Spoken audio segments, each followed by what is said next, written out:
We are live! Oh shit, I broke that fucking tooth. Alright. Here. Boom. If we want to, alright. Actually, let's crack open that disgusting jelly thing. And I got, listen, I prepared something for this week. I'm ready, and I think it'll be the funniest. Like, I think it'll be funny. You got some stuff?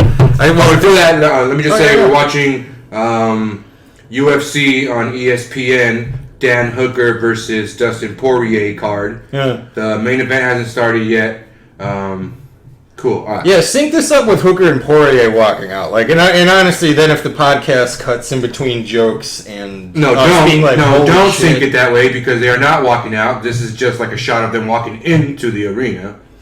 Oh, right now it's going to be Allen versus Daukus. Yeah, that's a cool tattoo for Daukus. Except the dog tags are kind of lame. The fucking Bible scripture. Well, because but the other, like, The Rock. I was going to say it's just The Rock's tattoo. Yeah, it looks pretty cool. He's a white guy, which I guess maybe he can't do it as. No, I mean, I don't know if it has to do with The Rock's culture or not. I just feel like he's biting off The Rock. It would be, like. But yeah, it is the, like, half sleeve to the pec. Yeah, but it would be like, I don't know, what's the comic that's like distinct, like, I don't know, like Gilbert Godfrey came out in like a tuxedo and a bow tie and was doing prop comedy, then you came out in a tuxedo and bow tie and did prop comedy. You couldn't help but be like, you were biting off that? Like, did you get that from The Rock? No, I don't think The Rock was the first guy to do that either. I'm pretty sure I was a very popular tattoo before The Rock, but I do think he made it more popular. I mean, because he's so, by virtue of him being so popular, shit. Does that mean that it now becomes his? I don't think so. Right? Which was that? Oh, I know you could say there, light it up. No, it's fine. Maybe though. I mean, there's an argument that's yes. Like, so if you read old Shakespeare plays, you use the word cuckold, but when like you say cuck, like you don't think of Shakespeare, you think of like alt-right motherfuckers, right? Like, no.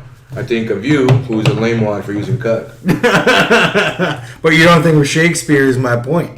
I don't think of Shakespeare, only because I'm an ignoramus, though. And, like, I'm a theater major, I should think of Shakespeare. Yeah, that's what I mean. Like, you were the fucking demographic for that argument. Like, but no, I didn't read any of the shit we were supposed to read. I hate plays, they're all fucking lame. Look, unpopular opinion here, I've never seen not one good play my whole life. Mind you, I've never seen a play on Broadway.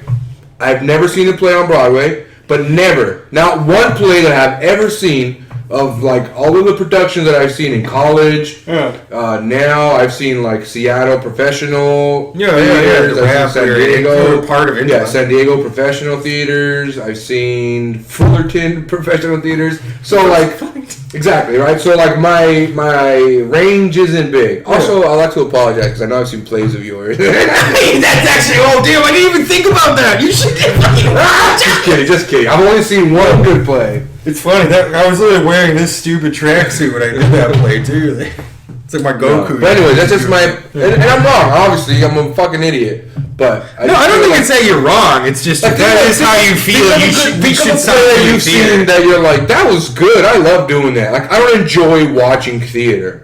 I'm sorry, I don't. I enjoy performing theater. I love fucking performing. No, but that doesn't mean that I'm good at it either. Probably it sucks. Nah, but wait, there's one. I've seen literally. I think now I'm implicating myself. I think I've seen literally one play where I'm like, God damn, that was amazing. Which one? Which one was it? I'm trying to remember now. I don't even know. It wasn't the events. It wasn't. Not one good play.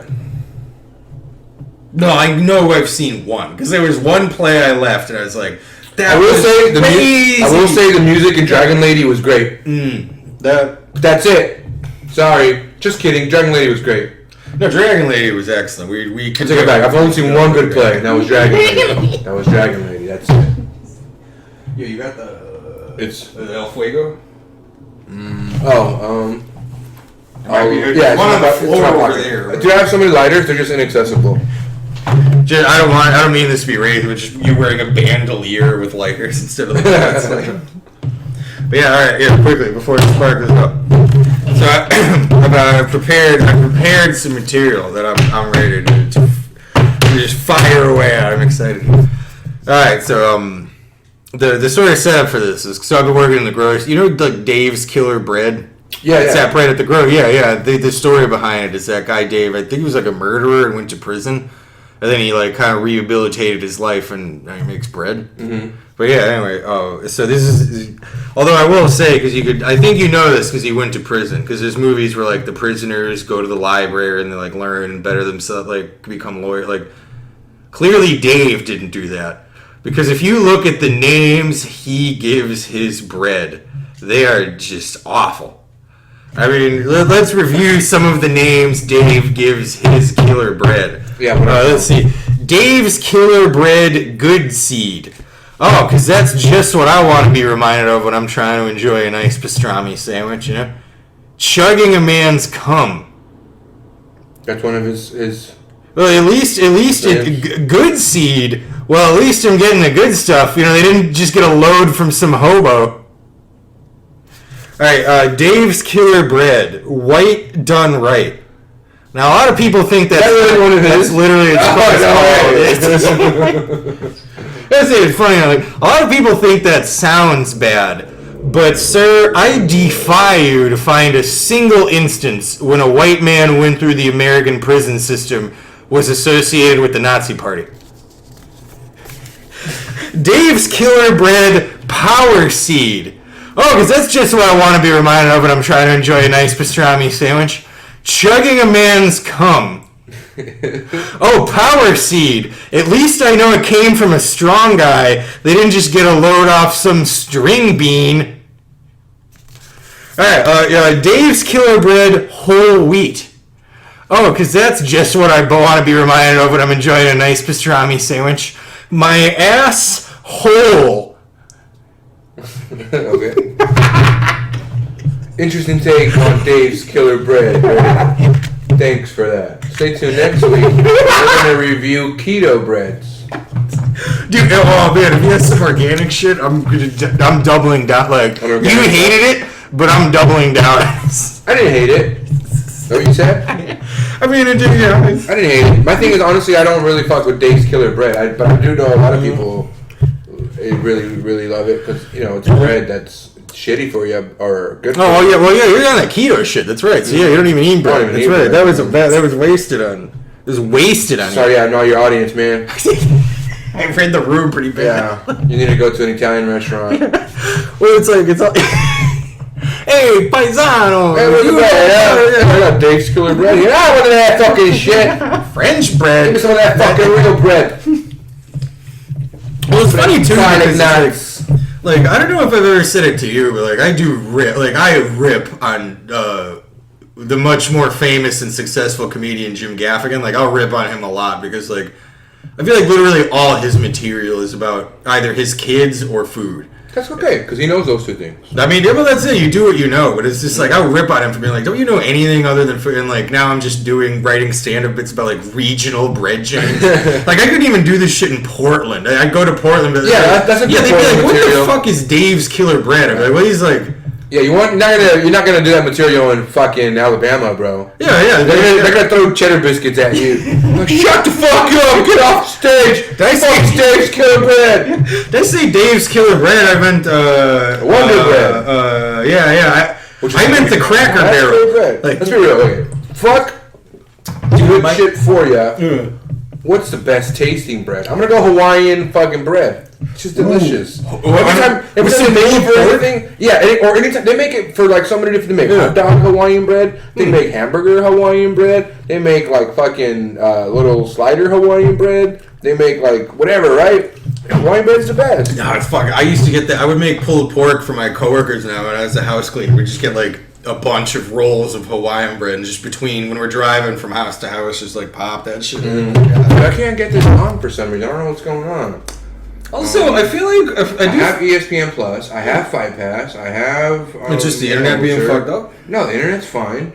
It was just like an empty screen, like when you buy a pay-per-view and you're just waiting for it to start. I'm not trying to call you out, but you bought Disney Plus, motherfucker. No, it's free with my Verizon subscription. I don't know. You fucking judgmental piece of shit. And you know what? The Simpsons is on there, so I would buy it. Oh, that's right. I forgot So they're not on the FXX app anymore? Not any late seasons. I think only the first season. Or not only the latest season. Dude, imagine being FXX. I guess they got Always Sunny, so they got that in their fucking barrel. But like, imagine like we got 2 years ago being like, we got The Simpsons. Probably literally the best, most famous TV show in American history on our streaming app. Like, we're the motherfucking king. We got then Disney Plus. Like, it'd be like when Jay Leno fucked up Conan O'Brien, then Disney Plus comes along like, hey, we can... Like, it's just fucking... yeah, just fucking... Am I right, guys? I mean, I don't know. Yeah, you know, I went into one of those biker bars the other day. I have a bicycle with me. Did I meet that anyway? Yeah, I went to a biker bar the other day, and they just knocked my teeth out and assaulted me. Just the audience stone face, not like reacting. Dude, this shit's so frustrating. It's always something with technology. Dude, they're always... Also, did you... Because my buddy texted me about this the other day, because I don't know much about Eric Andre, but he just dropped that new special. Yeah, and I actually heard it wasn't... It's actual stand-up, but I heard it was really good. My friends were talking about it yesterday. But the only thing I know of Eric Andre is like Adult Swim stuff. Yeah. It's like sketches and stuff from his show. Well, because I'm 50-50 on it. Like, some of them do make... Like, I think I showed you... Honestly, I don't think I've ever seen any of them. Really? I know the mean one where with the gut. But I think... Well, I think I showed you about it. It's Eric Andre Seinfeld. The thing is, it's just... Yeah, that was kind of funny. Yeah, and like... But then the other half of them are, like, terrible. Yeah, like, well, apparently it's an actual stand-up special, which he had never... I don't think he had ever done, like, stand-up before. I'm sure he's done stand-up, but, like, he's never done a special. Yeah, so it's like actual stand-up. He said it was pretty good, so check it out. Do you want to hear an impression of a guy burping? Yeah. Damn, that might have been, aside from Pacquiao, that's probably the best impression. Right? Yeah, that was a pretty good one. Dude, I don't know what's wrong with this shit. I can find my laptop and try to put it on. I mean, do what you gotta do. I can feel... Actually, if you... So, like... I really want to watch this fight, man. This is... listen, you work on getting that going, I can fill the time. Cause but I want good stuff, Greg. Well, actually, have you heard about fucking... Because this is... Because, I mean, our podcast is just trying to be funny, but I feel like we also, like, talk about the hypothetical industry we're a part of. But have you heard about that Chris D'Elia motherfucker? Yeah, that he was trying to bang little girls. Yeah, well, but, like... So I hadn't heard of him before this, so, like, I don't know much about him, like, except for, like... When this came up, someone posted this video, and I kind of take... I actually like kind of his stand-up before, some of his old stuff. Yeah, I tried to see the new one. The new one I wasn't really digging. I was going to say, because the new one I hated it, because I think of it as like... Because you've done open mics. Like, there's a certain type of dude that's like... he's never tried to do comedy, I feel like. Also, for background, like, Chris D'Elia's dad's a producer.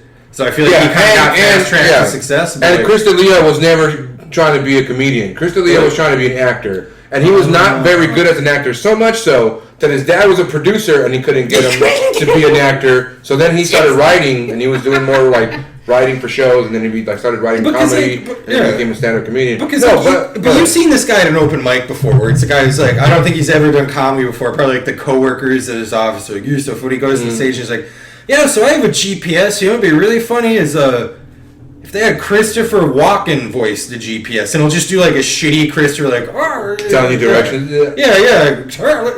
Wouldn't it be funny if Samuel Jackson? Left. Wouldn't it be funny if Samuel Jackson was on the G? Because that's funny. I pulled up because I remembered I haven't practiced. I did not practice doing Christopher Walken before this all. But it'd be, like Samuel Jackson. That's the skill, Greg. Once you can pull fucking Christopher Walken out of your ass, you're probably going to be on SNL, bro. Well, that's it. I stopped doing it because, I mean, that's the point I'm getting at. It's like, it's just someone going on stage being like, wouldn't it be funny if Samuel Jackson was the voice for the GPS, like, turn left, motherfucker? And, like, I feel like that's the kind of comic Chris D'Elia is, because, like, I watched some of his shit, like, the new shit at least, and, like, all of the jokes are just like, so my girlfriend tried to break up with me on my move.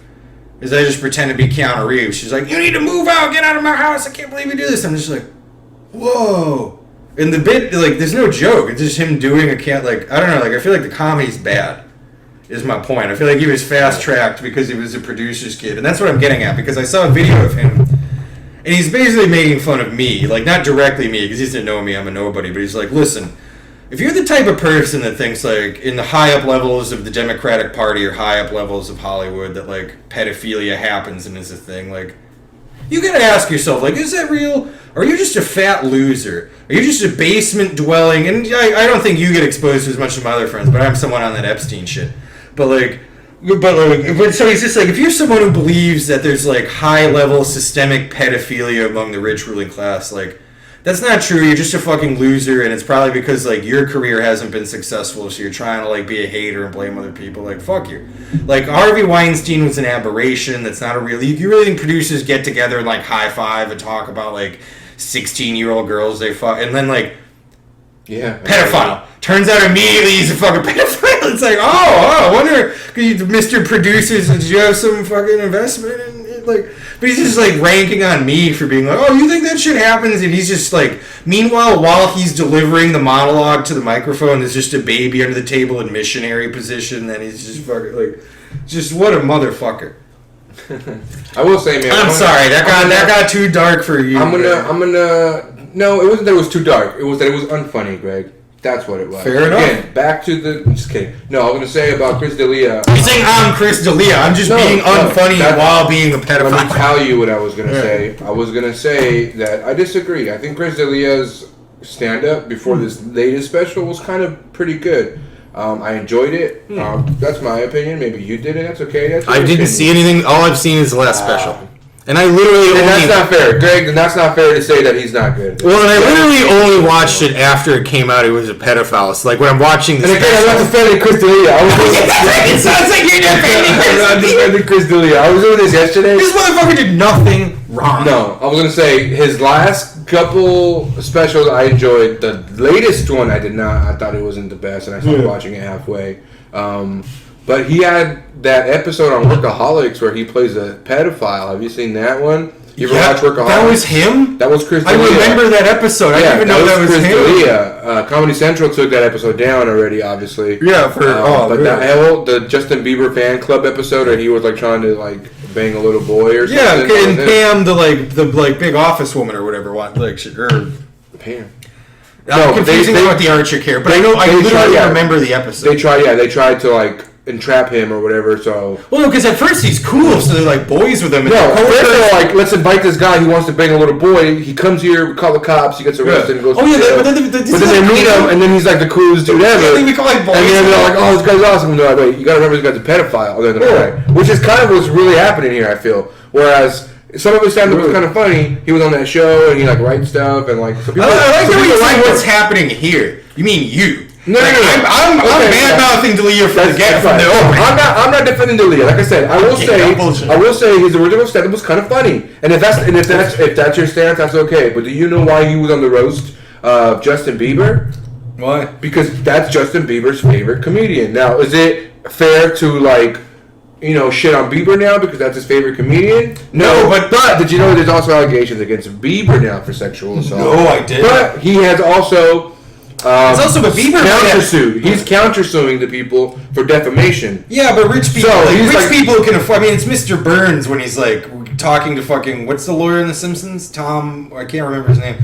Remember Burns is like, well, are you the good lawyer, the one that's like no, the Lionel Hutz. Oh, yeah. Remember, like Lionel Hutz is representing like The Simpsons, and Burns is like, well, you ready to go against my team of 12 overpaid Harvard graduate lawyers? And Lionel Hutz just screams and runs like rich. Like even if rich people are guilty, they could just fucking buy their way out of that shit. That's true. Like, but no. That being said, though, also that actually I shouldn't even have said that because that's not my point. My greater point that I wanted to make because you brought up that like he's Bieber. Oh. Oof.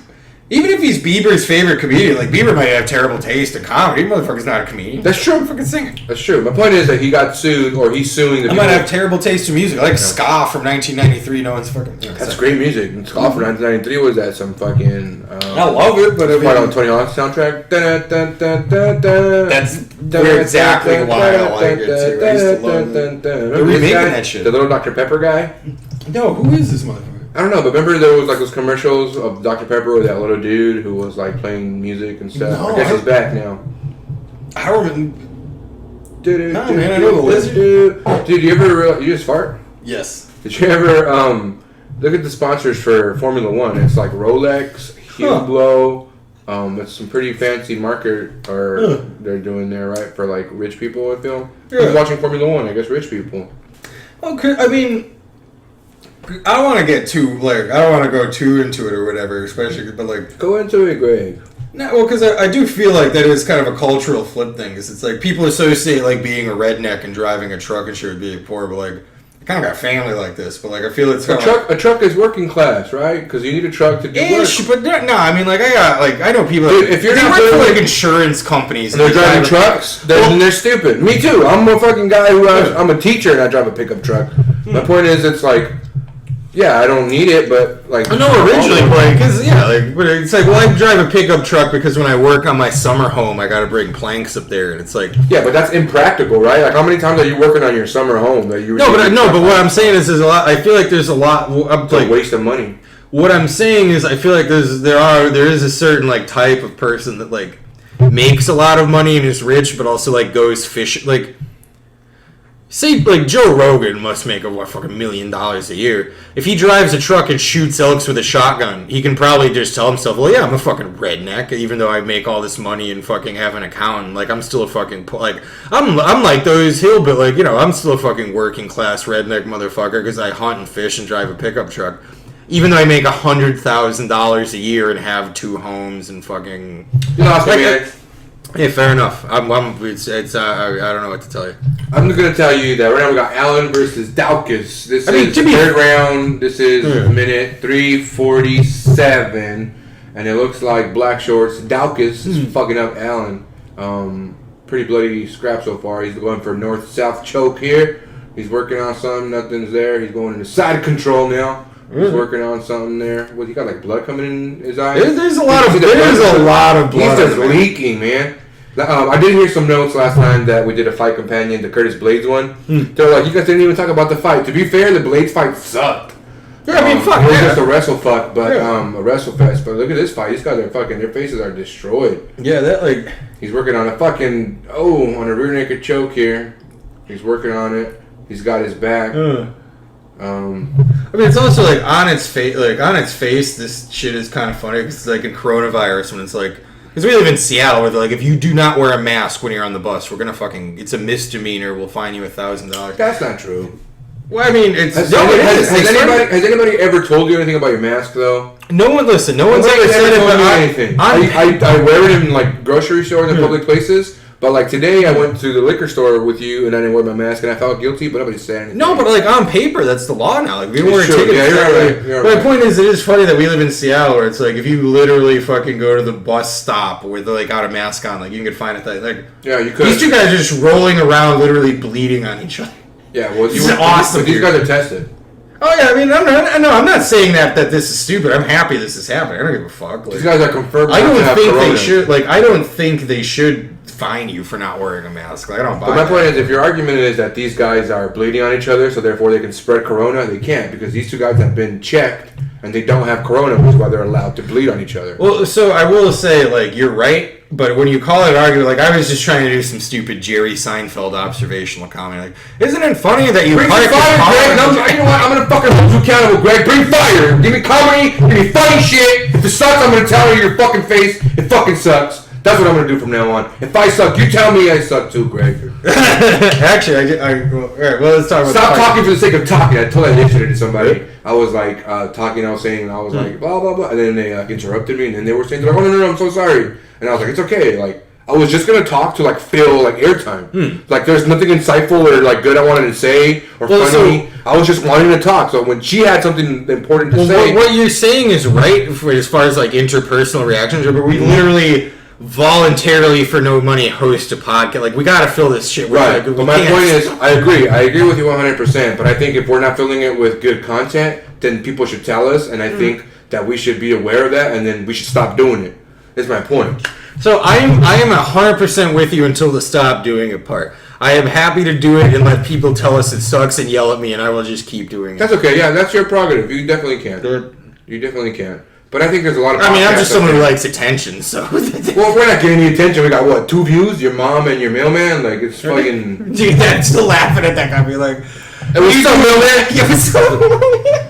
Yeah, no, my neighbors are great. This guy's working on a face crank right now. He's got him on a fucking body triangle. See how this is kind of a wrestle fuck fest too. It is. It's good though. It is, but he's the guy who has his back is fucking him up, right? He had a body triangle. Oh, now he's on bottom. You see me some fucking bombs everywhere. Oh, he's fucking. Now Allen's on top throwing bombs from the fucking top. Fuck. Oh, Dawkins is now on the bottom. Yeah, I mean, on top fucking with like a half a mountain. I feel like he's gonna struggle for a little longer, but it's over. Like he's not gonna put him away quick. You don't. I was wrong. You immediately clinched him. Great. Can I give you some advice? Yeah. Don't make definitive statements that will like paint you in a corner. You know, because then you're gonna look wrong. Although you were right, this fight is over. It's literally over. But these guys are. Also, I have been wrong so many times. I like being wrong. Don't really. Oh yeah, you have, Greg. Oh yeah, you have. I like that I like that trainer has, like, I'm sure it's her actual last name, but when Swayze. I see, it's just like, oh, she's a big Patrick Swayze. that bitch loves. There was also that band Swayze. Remember that? They used to have that. Yeah, Chris Jericho played for him. No. But I do. Hey, it's Jim Gaffigan. Check it out. No, is it? Yeah. No, that's Brian Posehn. Oh, that's right. I always get those two guys confused. I'm about to say Jim Gaffigan has a huge beard now. Oh, does he? No, but I thought that was Jim Gaffigan. What was that guy's name? Because it's Brian Posehn. Yeah, he's like, I am. Well, because also they're like the opposite. Because Jim Gaffigan is all wholesome, like, all I talk about are food and my kids. That's the guy, like... No, I know that guy too, yeah. Because he's like a punk rock, like, his bit was like, I'm 6 foot... 6 inch, like he's like, I'm 6 foot 6 inches at 6 millimeters. I'm the height of the devil. I think was his big bit. That's cool. Yeah, which I'm sure isn't true, but like it's a fun bit. Like I think it is true because why would he ever have that bit if that was never the case, right? If he was 6'4.5", because he's not going to be like I'm 6'6", right? He would have to have been 6'6". Nah, to come across that. I lie all the time on my shit, so I don't know. Like, I guess why lie for the case of that though? It's like, because it's funny and his job's funny. It's not. I feel like that genius doesn't come with it randomly like that. He didn't just think of it because he's like a genius. He thought of it because he was like 6'6". He's like, that's the sign of the devil. That was his thing, right? Where it's like, I think you're giving him too much credit, man. No, I mean, well, say he's a punk rock kid and he's like 6'4" and 6 millimeters. He's like, damn, because I love Satan. Okay. If only I were 6'6", that would be awesome. Like, right. Like that's the angle I come at it from. You're right. Like that's. Hey man, I'm one of those people. I think you gotta fucking accept when you're wrong, right? And I was wrong. Greg, Malcolm X style. Like. I think a lot of I love you just saying that because you berated me for being wrong like a second ago, and you're like, well, yeah, no. So now I'm wrong. You're right, and I'll accept that, and I'm gonna change, and I'm gonna be more conscious of it moving forward, and I'm gonna be more conscious and mindful of calling people out on being wrong when they might not even be wrong, and in fact, I'm wrong. Also, like, well, but on the to reverse on the topic of being 100%. Dude, Allen won this fight.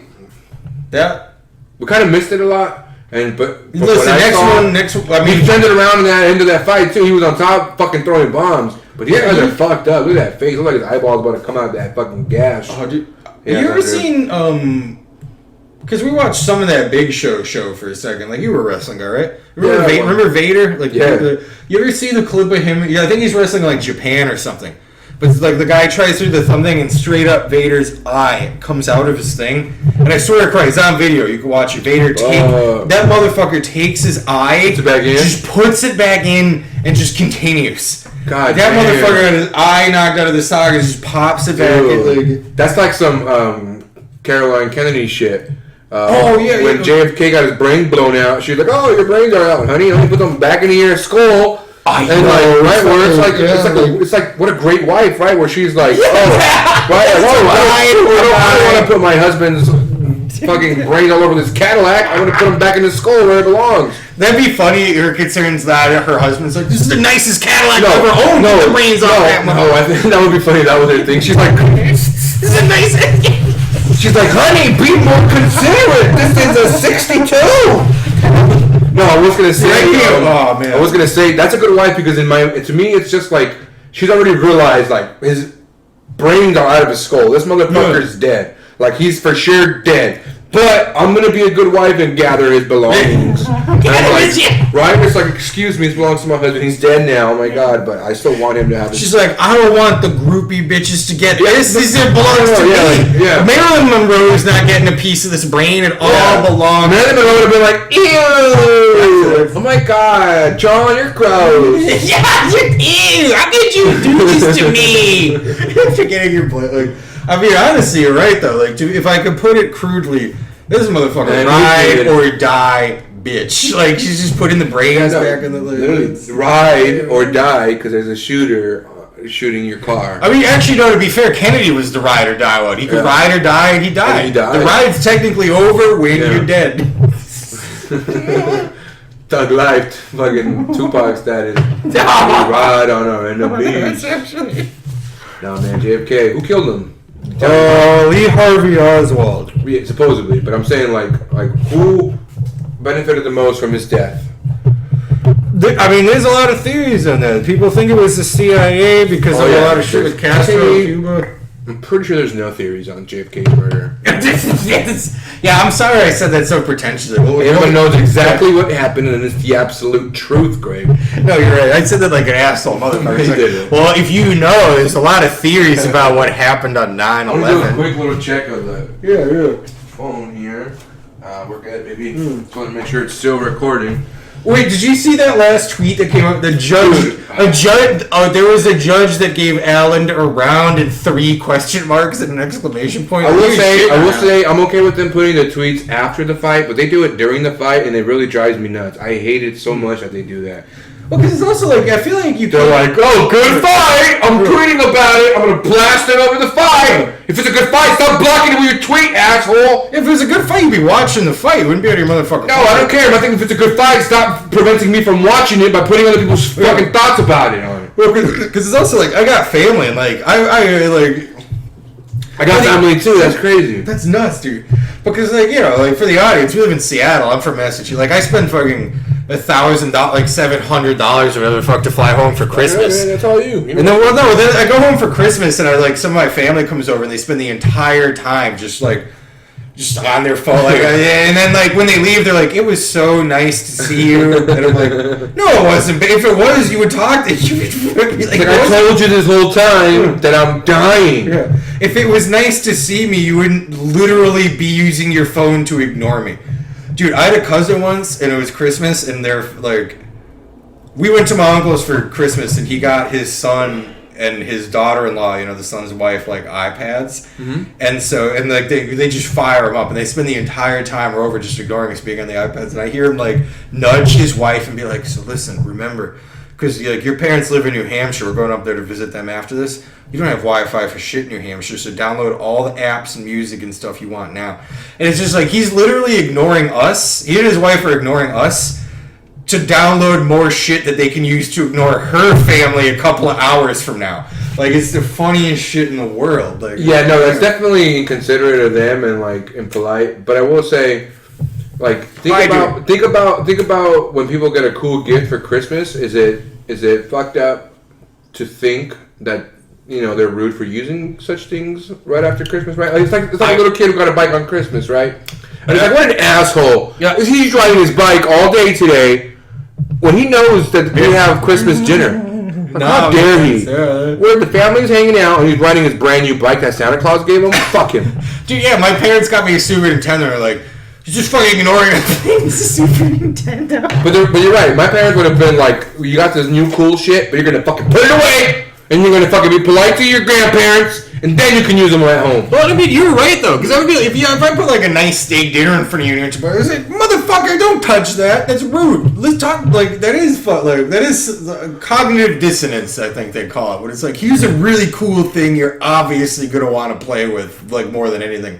Don't fucking use it. My parents always tell the story of like how they got into an argument with my uncles and like my aunt because I think it was Christmas or something, my birthday or something, and like I had this cool toy that I like was using, and then my uncle and aunt were like talking shit because they were like, "Punch has a new toy that he's not sharing."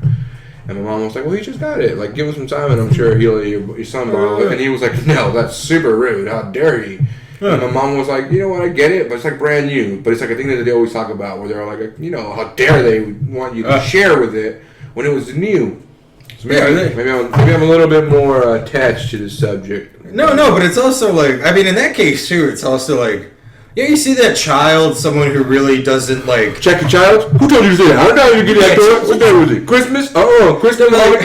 But I got a family like that too. That like they're like 60 years old and just talk shit about like. But that's children. You're right. I'm talking about children. You were talking about adults here, right? Well, yeah, but it's also like, but I got a family that's like it too. It's a. Did you know that child acted rude to me? And it's like, well, yeah, it's a child. Like, what the fuck? Like, it literally doesn't like. We blame a dog for doing some shit. It's like, but I got a family that's like. I am so indignant that the baby farted while it was near me. It's like, it's a literal... Don't they know who I am? Yeah. It's one of those things. Yeah. It's like, dude, the reason you're so insulted is because you're insecure and like you realize that some people might be aware of your insecurity. So you're like, right? Like, I always tell teachers all the time, like, don't get into power struggles with kids where they always say, do this or you're going to be in big trouble. Like, don't you dare step over this line. And the kid's going to be like, I'm going to step over the line. Yeah. Then they're like, how dare you disrespect me? Or I also hate they're like, you respect me, I'm the adult. It's like, fuck you, you don't deserve respect, bitch. That's not how respect works. Just because you're older than me, go fuck yourself. Like I don't respect you, because clearly this is not respect. This is like the opposite, so go fuck yourself, and I'm never going to respect you. You're like, I'm not stupid, fuck you. That's what I mean, where it's like, did I hit this? Yeah, you keep hitting it, dude. We got like 3 more. No doubt. We have 1, 2 at least. 3 more. Literally, no, he didn't. It's right with you. Alright. But, dude, this is going to be a great fight. Alexander Volkanovski versus Max Holloway 2. It's going to be a great card. July 11th. Live on pay-per-view. Dude, it's what, like... It's going to be the second of their fights. Oh, John Vellante. See, like, that's the thing. Look, man. Dude, I love the wacky hair, like, his trainers. Well, everybody's rocking the, like, quarantine hair, right? I forgot about that, yeah, because I got a haircut finally Monday or Tuesday. Dude, I will say that shit you told me was really funny, though. We were like, yeah, the guy, like, he's just fucked up the lineup, cut me up. Like, but you gotta think about it. I think I might have been his first haircut in, like, 3 months. No, but I mean, just the way, like, the story, it's like, he fucking fucked up the lineup, he cut me up, he fucked up this, and then he's like, yo, you want me to trim your beard? Like, hey, no, and I was like, oh no, I'm gonna shave. Oh, he's gonna shave. Who's this guy? I thought that was a guy from Something About Mary. You know what I'm talking about? Ziggy? Yeah. But that's not him. I don't know. I know who like. Did I ever tell you about, like, because there's a haircut place right next to me, Johnny's, and, like, I don't really go unless, like, maybe if I got, like, I go, like, twice maybe since I lived there. I got, like, an acting gig and, like, I need the hair, but I don't go because it's, like, too expensive. But, like, the first time I went, and this guy runs a Johnny, I think he's, I don't know, Ecuadorian or something, but the first time I go in, like, and keep in mind, I've never met this guy before. Like, I sit down, and he's like, yeah, so what kind of haircut you want? And then he just, like, hits me in the shoulder, and he's like, oh, man, because there's a TV in the corner. He's like, oh, yo, you gotta check this out. This is a show I watch. And it's a show I watch, it's like an Israeli agent and a Palestinian agent, and they're doing, like, a hostage negotiation. But then they do negotiation, it just cuts to the Arab guy being like, and that's right, motherfucker. And he hits a button, and he's like, yeah, because he put a bomb in that guy's ass. And the guy blows up. And he's like, did you see that? That was crazy. Oh, yeah, by the way, so what kind of haircut you want? And, like, I've never met the guy before. He's just like, did you see that bomb in that guy's ass? That was awesome. Yeah. It just goes, and then just immediately switches. He's like, yeah, so what kind of haircut you want? It would have been better if you just started cutting your hair, and you're like, wait, what did you want? Yeah. Like, actually, that would have been... Like, what? Are you just bald now? No, then the next thing, because that's the end of the episode, so he's like, yo, like, if you like movies, I'll put on this movie. And he puts on this movie. I've never seen it before. It's on Netflix, but it's some movie about, like, I don't know, they're 2 guys that are criminals or whatever. But the comedian Sarah Silverman. The opening scene of the movie, it's her and her boyfriend are in line in a club. And, like, I don't know, 2 guys want to try to cut him, and Sarah Silverman's just like, I don't know who the fuck you think you are, you little dicked, like, F-word. And she just starts cursing, and the guy just decks her in the nose. Like, literally decks a woman in the face. Oh, I think I have seen this. Yeah, and then the boyfriend, she's like, aren't you going to do something about it to the boyfriend? He's like, no. Like, but, like, I have seen that. But it's funny. So I go to this barber, this guy I've just never met before, who is, like, a business owner on paper. And immediately he's just like, yo, you want to see the most fucked up shit I ever seen on Netflix? Check it out. Yo, now they punch a woman. Like, this shit's baller, dude. Like, imagine that to a, like, if you met a stranger, you'd be like, you know what I think is funny? You ever seen this movie where they deck a Jewish woman in the nose? It's the fucking funniest shit I ever seen. I mean, for Rizio, for shit. Like, dude, fucking Volkanovski played at Hofstra? Who's this? No idea. Oh, it's John Vellante. He played at Hofstra. Oh, and the dude he's fighting also fucking went Hofstra? That's kind of a cool angle. That's crazy. I love that he... John Vellante looking kind of punchy, man. A little punch. I love that he's punchy. I think he's doing it on purpose, look. Oh, you think he's sticking it out? Yeah, he's sticking it out, I think. No, I don't know. I think it's kind of punchy. Yeah, you're right. Well, dude, he's punchy, and he's got the cheapest looking, like, I got this at QFC mask. And the other guy's got, like... I knew you were going to say that, but he actually has an N95 mask, which is actually the best mask for... Really? Yeah, that's what I've heard. They also say, like, not to use cloth masks if you're not in healthcare, because, you know, save a good mask for the good people. Oh, yeah. Well, because I had an N95 because a couple of years ago at Halloween, I made a costume at the last minute, so I just bought gloves in one of those, painted black, and just walked around being like, oh, I was born in the darkness and forged in the shadows about my, you know, just doing the Bane shit from that movie. I don't do it good. You were trying to do the Bane shit. Well, yeah, yes, dude, that sucks, because I'm going to be honest, I got some bits on here on the paper later that are going to lean pretty heavy in Bane accent? That was good, that was decent. I'm going to be honest. It's fine. Dude, I'm an asshole, I'm sorry. No. Also, no. What's worse is you're flip flopping because earlier you're literally like, if something sucks, I got mental health saying problems, it sucks. Welcome to the podcast where I self-diagnose my mental health issues. Like right before, like this is. Yeah. Oh man, I would pause it, but the video's going. You talk about the fight for. You talk about the fight. You wanted me to pause this to wait for you? You're funny, Greg. You're funny. Just kidding. Yeah, but no, for real. Listen, I'm just kidding. I gotta see a man. I'm totally not gonna talk shit about you while you're in the restroom or in the kitchen, wherever you're going. It's funny, dude. Fuck, dude. I don't give a shit. Fuck all the motherfuckers. Yeah, absolutely, Greg. Absolutely. Please be respectful of me. Now that's funny. You see, you can be funny, not intentionally, but sometimes you say some funny shit, man. I wish you could like just turn it on instead of turning it off all the time. You seem to do. Just kidding. I actually really enjoy your presence, Greg. You're a good friend. I like doing this podcast with you. Sometimes I think that I'm being an asshole and that I'm just like shutting everything down and I'm just like, I think I know what's best. When in reality I don't. But I want to just remind myself that, and I just want everybody to be able to share their thoughts and opinions without me being a negative Nancy about it. And being like, nah, fuck that shit, it sucks. It's not kind of like Cartman. Oh, no, man, it's going to be like him. I'm going to fuck you in the ass, man. That doesn't really sound like Cartman. I don't really watch South Park. I'm more of a North Park guy. Shout out San Diego neighborhood of North Park. Is there any other North Parks around? I'm sure there's one, north of South Park. Just a reminder, we're watching UFC on ESPN Plus. It is Poirier Hooker. It's going to be a good main event. I'm looking forward to it. Dan the Hangman Hooker versus Dustin the Diamond Poirier. Poirier, I think he's coming off a loss, right? His last fight was against Khabib. Khabib, of course, fucking destroyed him. That's what Khabib does. He destroys people.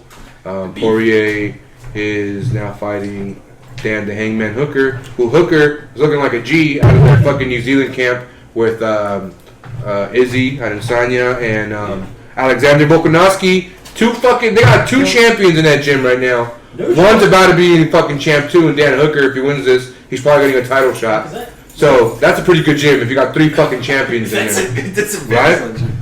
Yeah, because I don't follow the background shit as much as you, but like I would think people in New Zealand were fucking pussies. They're trained fucking killers, dude.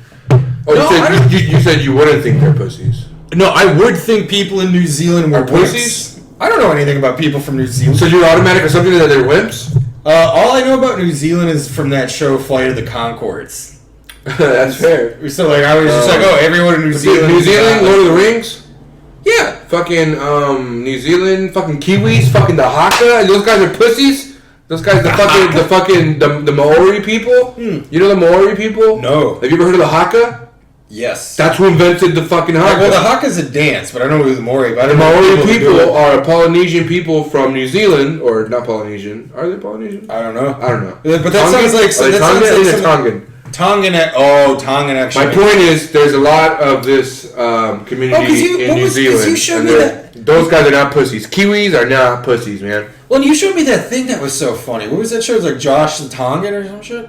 Jonah from Tonga. That guy's Australian. Alright. But he's making fun of Tonga. He's being racist to people in China from Tonga. But I was gonna say is that when I think of New Zealand, I think of Australia. They're like their neighbors. And the accent like, hold up, because I think I can do this one.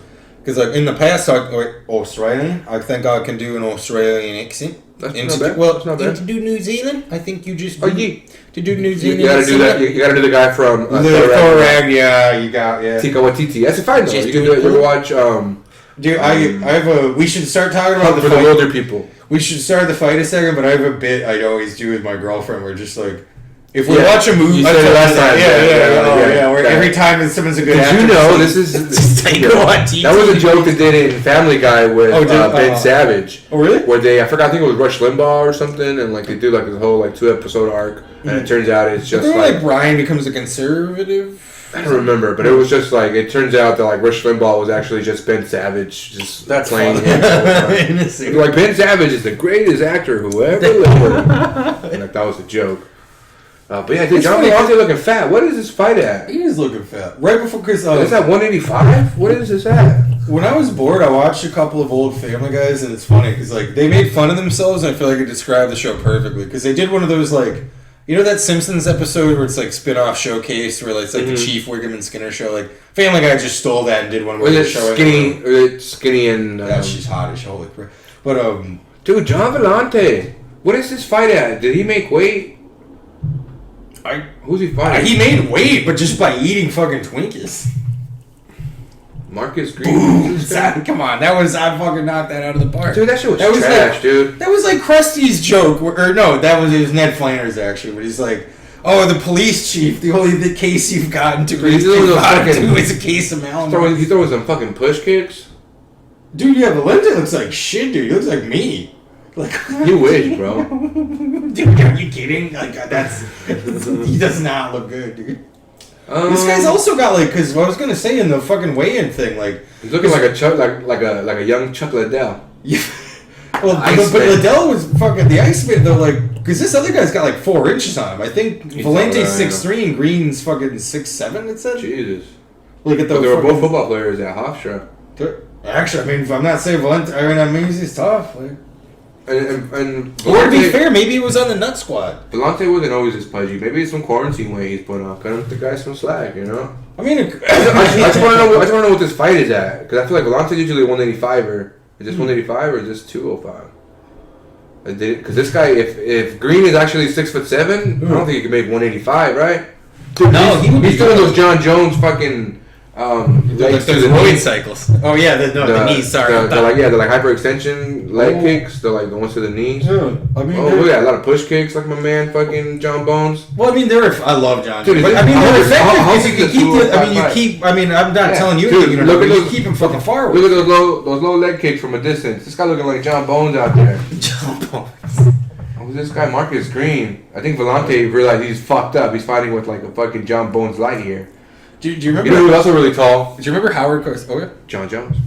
Oh, I mean, dude, tall, skinny, man. Dude, you know John Jones' has 2 brothers, Arthur Jones and Chandler Jones? Yeah, weren't his brothers like football players? Yeah, one of them is Chandler Jones, who's like the best pass rusher in the NFL. The other is Arthur Jones, who I think is a 2-time Super Bowl champion. Yeah, I mean, didn't John Jones like try to play football, couldn't hack, and then it turned out he was just like the greatest fighter of all. I think he tried to play football, but I don't remember. I don't know, to be honest. I mean, here's the thing. I know he wrestled in college. Oh, kicked him in the nutsack. Well, so yeah, that was it. Yo, did I ever tell him that? Nutsack. Look at that with that push kick to the nuts. That was kind of on the thigh and the quad area there.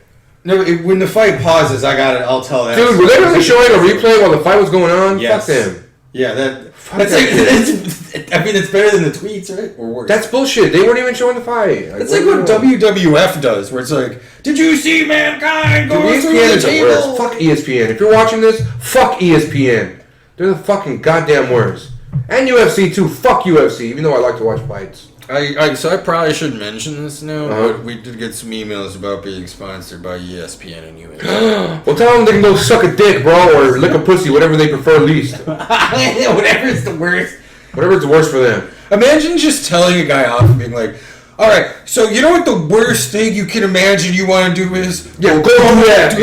You son of a bitch! How dare you say that to me? That's a good insult. That's a good one, Greg. See, you are funny, Greg. Yeah, I work. Listen, when I'm on my game, when you're there, you're there. Nobody can deny you. Well, it's funny because when I thought this the other day that I kind of think I might have overheard you said it when I was pissing, but like when I do bother to show up for work, I'm pretty good. Yeah, I'm pretty good at what I do. If you want to, right? I know. I think I mean, you're the same way. We're both lazy, man. We gotta get. We gotta get it together, man. I'm so lazy. We gotta get back on the grind. You're right. I haven't ridden shit. I haven't fucking wiped my ass in fucking months.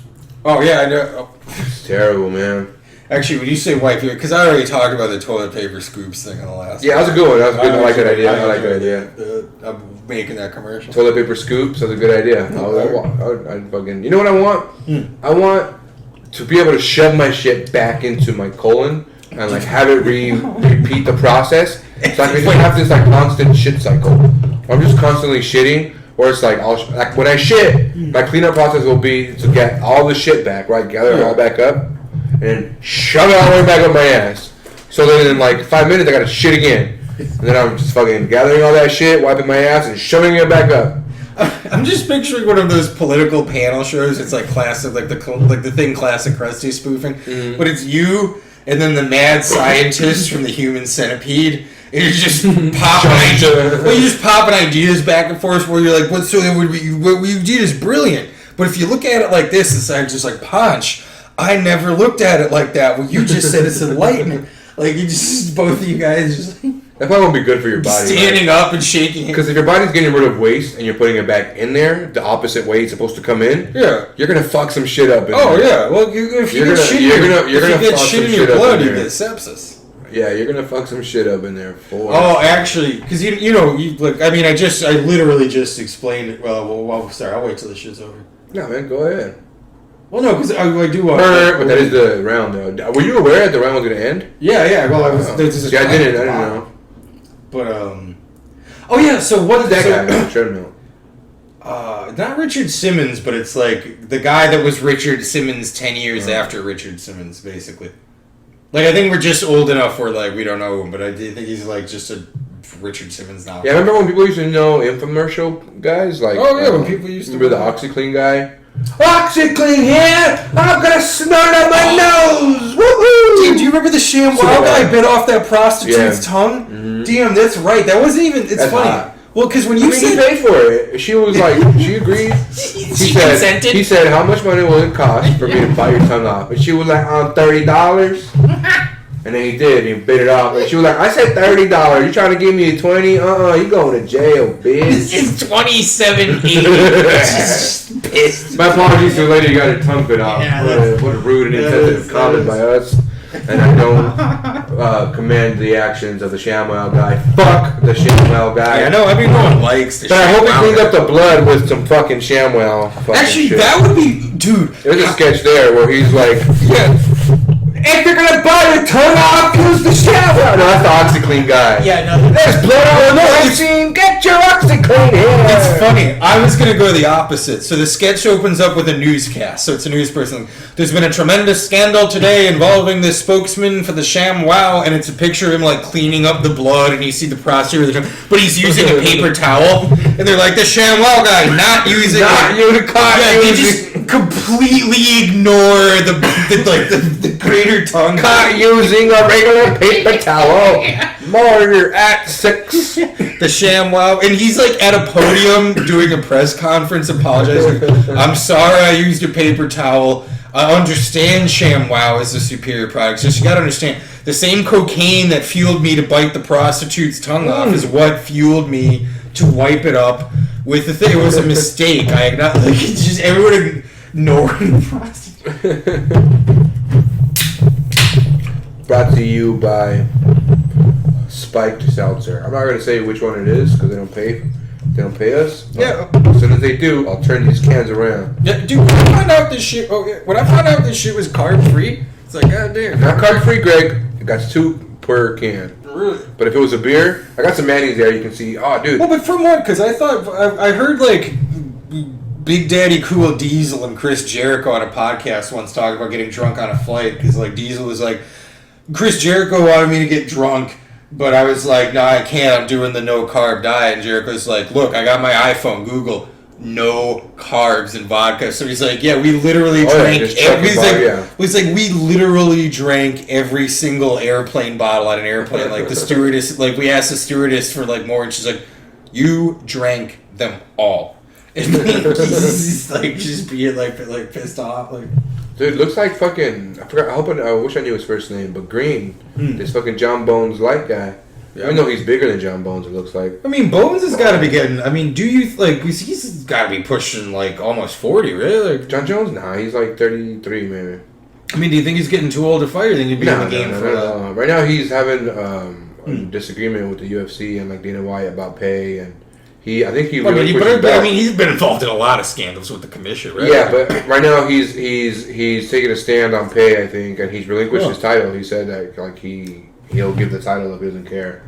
I think he did. I'm gonna be honest, dude. That's a fucking baller move because that is like dude, fuck John you, Jones fuck your title. John Jones, how's he gonna make money? Fighter, whoever. Oh yeah, I think. I feel like the two greatest like fighters the world has ever seen is Genghis Khan and John Jones. Top three is Genghis Khan, John Jones, Mike Tyson. That's the top three. Have you seen Genghis Khan, John Bones, fucking...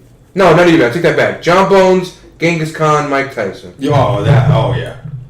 Dude, because it's funny, because like 2 weeks ago, I think I saw a video of Tyson on Joe Rogan where Tyson's like, nah. I mean, you do a better Tyson than me, but he's like, nah, I don't like to like box to get back in the game because it gets me to you. But then like a week later, I'm just seeing tons of videos that are just like Mike Tyson back in the like fucking ring again, or like he's not like boxing, he's like with the guy with the pad, but like he still moves like a fucking cat.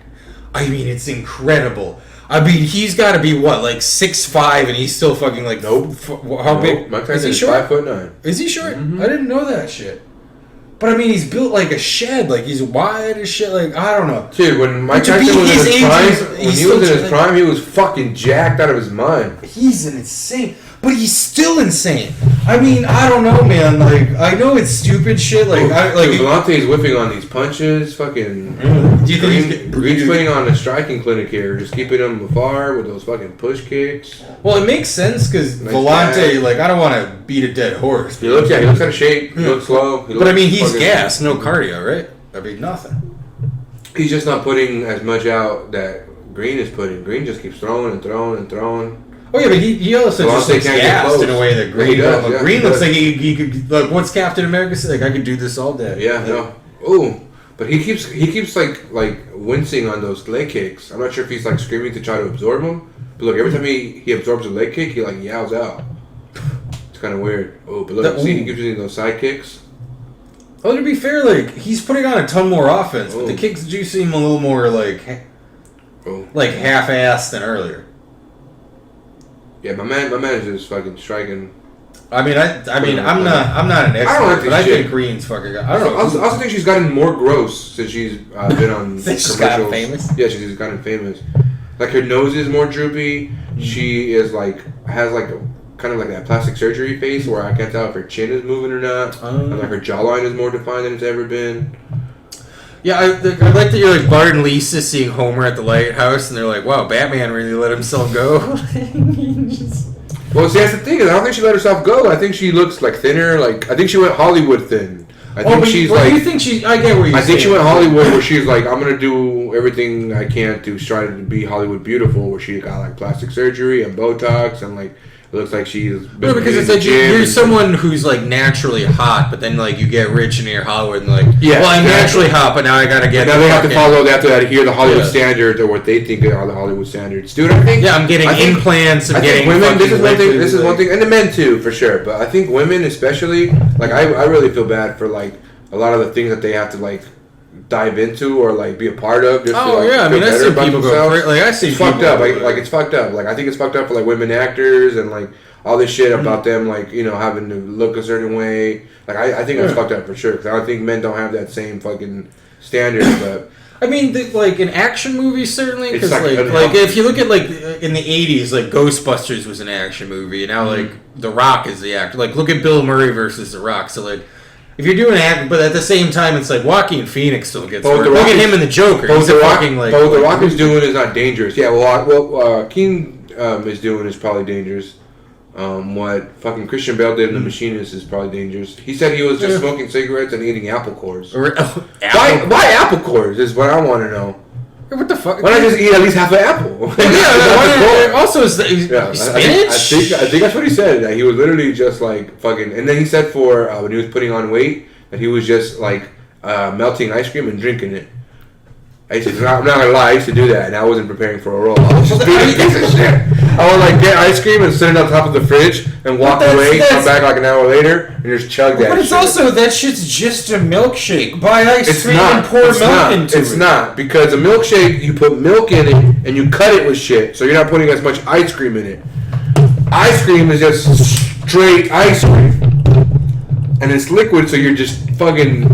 Direct injection to the fucking. I'm not trying to go down that stereotypical route where people are like, fat people are like drug addicts, but with food. But it's like you literally just described melting ice cream versus a milkshake exactly the way people talk about like base. It's just because they cut it with baking soda, and when you cut that shit with salt and baking soda, you're not getting the direct shit. No, it really is though. You gotta think about it too. When you think about ice cream, it's bigger, it's thicker, it's kind of like a little bit chewier, so there's like more saliva breaking it down, so there's like less calories that are being consumed, because the enzymes in your saliva are breaking it down, whereas if you're drinking it, that's just going straight through the back of your mouth, and like going all the way down to your esophagus, and that's just hitting your system quicker. There's no chewing going on, there's no like, that soft palate chew, you know what I'm talking about with ice cream? Where if you snort the ice cream, those enzymes, those motherfuckers ain't doing the shit. That's why you gotta put the ice cream in a spoon, heat it up with a lighter, you want to make sure you get that straw you're drinking it with to make sure. Holy shit! No! Holy!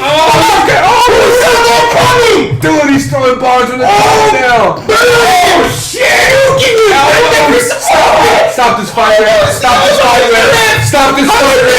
He's throwing bombs! Holy dude, fucking John Volante was getting destroyed this whole fight, and he fucking puts Greens down. That was like something from a fucking movie. It's not over though. It's not over. It's not over. Green is surviving. Green is surviving. Holy shit. Dude, Green is surviving. If Green survives this, he's gonna win the fight. Even though he just got fucking put on his ass and almost got finished. I mean, that shit. Dude, he almost got finished. Dude, we're at minute. This is the third round. 3-0. Look at the look on Green's face. He's fucked up. He's fucking suffering. Busted cheek now. He's bleeding. He's busted. He was owning it before. And now he's on the bottom just trying to recover. I mean, I guess that's it. That's why he's doing the kicks. He plays the far game, fucking. But apparently Volante just cracked him with one. Holy shit! Damn. I don't feel bad that we were loud because you hear my neighbor bumping Ricky Martin again. Which maybe that's why he's bumping Ricky Martin, because he's like, these motherfuckers are always loud. It's funny. For a second, I thought you said Rick and Morty, not Ricky Martin. He's probably watching Rick and Morty too. Hey, I'm watching Ricky and Martin. Great. He's doing the John C. Reilly thing from Talladega Nights when Will Ferrell's like, why do you have the stereo in the TV? Yeah. I like to party. He's just watching Rick and Morty while blasting Ricky Martin. Dude, I love that movie. That shit's great. I like when he... Dude, that's the first time you watched it when with me? No, Step Brothers, because I've never seen Step Brothers till you showed it to me. But that's that scene. Is it? Oh, that's right. Yeah, that's Talladega Nights, right. Which, honestly, one of my favorite movies of all time. I like, that's how I do my French accent, because of Sacha Baron Cohen. Are you Ricky Bobby? Formula E. Yeah. Well, I love when he plays, like, what is it? It's like I love pina coladas or whatever the fuck. And he's like, we only keep that on there for profiling reasons. We have that in the Pussycat Dolls or something like that. I forgot what he says, too. I don't even... Yeah, I butchered it, but it was... No, you got it, bro. Great. I will believe whatever you say. So if you start shitting on yourself, my natural inclination is to also shit on you. See what I'm saying? Also, do you think, I think right now, Volante is losing still. How many rounds does this go? Do you know? This is it. It's the last round. It's the last round, I think. Well, so if it goes... Oh, he tapped him! What happened? How did Green Volante tapped. He had him in like a fucking. What was that shit? He was rocking him. He knows it. He's such a fucking. He was like a middle manager. Green tapped out Volante. How did that happen? What a fight! I saw that Volante tap. I don't know what he had. I saw he tap, but I don't know why. Because he was rocking Green. Then all of a sudden, I just turned away and Volante's tapping. Like, fucking, cut back. Give me a replay. What the fuck is this shit? Dude, fucking Green. What a beast. Holy shit. Green. Oh, man. I still thought he would have won that fight.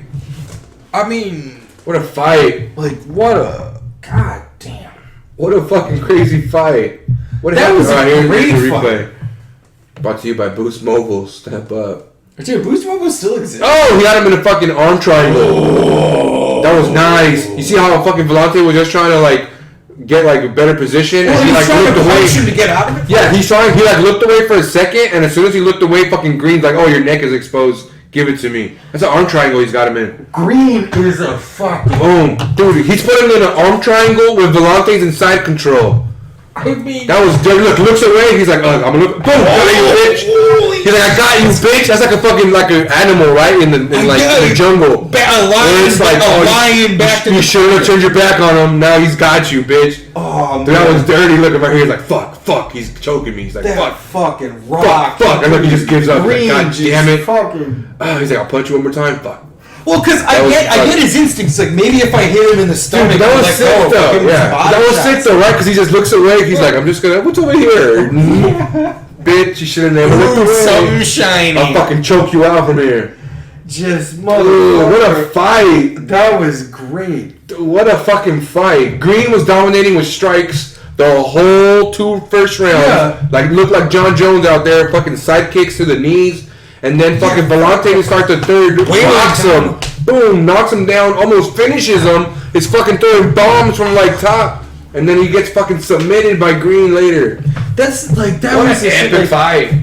Well, so like, this might sound weird. My mom's a huge football fan, but she's on that shit where like sometimes games are so where it's like, you know, the Patriots are down by 7 until the last, and like Tom Brady throws his like, and she's like, I think that shit's fixed, which I don't believe because well, because the football is also like it's not fixed. You can't predict how a football is gonna fucking ladder. There's 11 dudes trying to kill Brady, and he's fucking just. Yeah, but it's like but sometimes she's straight. You see how when you see how the fucking inside kick bounced, you know they planned it that way. And it's like, are you insane? Like, I played football like in high school. Like, you can't play it in inside. It's the hardest fucking shit to. But the point is, like, watching that fight, I could almost get on that shit. Like, that almost was scripted. Like, well, it was because it was just such a well told story. Just Green dominant, like it was like a fucking WWF. You know what I said? They had, I forgot who the guest was. Tony Gonzalez on Unboxing with Mike Tyson on that podcast. Dude, I love that podcast. That's why I started doing the black and white shit. Oh yeah. I didn't know. It's an easy way to make the video look better. It makes it look classy. Yeah, it looks a little bit classier. But Mike Tyson talks about he has Tony Gonzalez on there, who's a Hall of Fame tight end, right? Yeah. And for the Chiefs and the Falcons. Dude, look, he got rocked. Dude, I know, he did get... Maurice Green, baby. Fucking beast. He won, and he's arm a fucking triangle. king, but he fucking... No, dude, but I was going to say, Mike Tyson is talking to Tony Gonzalez, right? Tony Gonzalez is, like, telling him, like, yeah, you know, football was hard, but, you know, you're a boxer. It's the greatest... It's, like, the hardest sport. And Mike Tyson was like, nope. He's like, football is the hardest sport ever. He's like, you guys, every single play is the 10, 11 dudes trying to kill you. And it's true. He's right. Dude, football is the most athletic. Yes, but you also football is the most athletic, the most barbaric, the most savage, the most, think about it, the best athletes in the world are football players. Like, corners are the fastest human beings on the planet. Like, fucking defensive ends are the most athletic, like, longest dudes on the fucking planet. Like, dude, there's no... Running backs are fucking shredded out of their minds. Like, football players are the peak... Ooh, look at that. Ooh, I like Green ending the fight by like dancing like he's a character in a fighting game after the character wins. He's like, well, fucking. Dude, yeah, look at somebody's tweet. What the? Wow, Maurice Green gets dropped, grounded and pounded. Dude, See, I'm okay with the tweets also, after the fight, which I guess is what they're doing. Well, at least they're replays, because I've mostly watched. But the point being, I want to push back on what you said slightly, because I was a lineman in high school. I wasn't a very good one, but our coach used to, when, like, you know how coaches train you, like, you know, fucking McBain when he's yelling at Homer in the gym, but he's just like, come on, Greg, faster, man.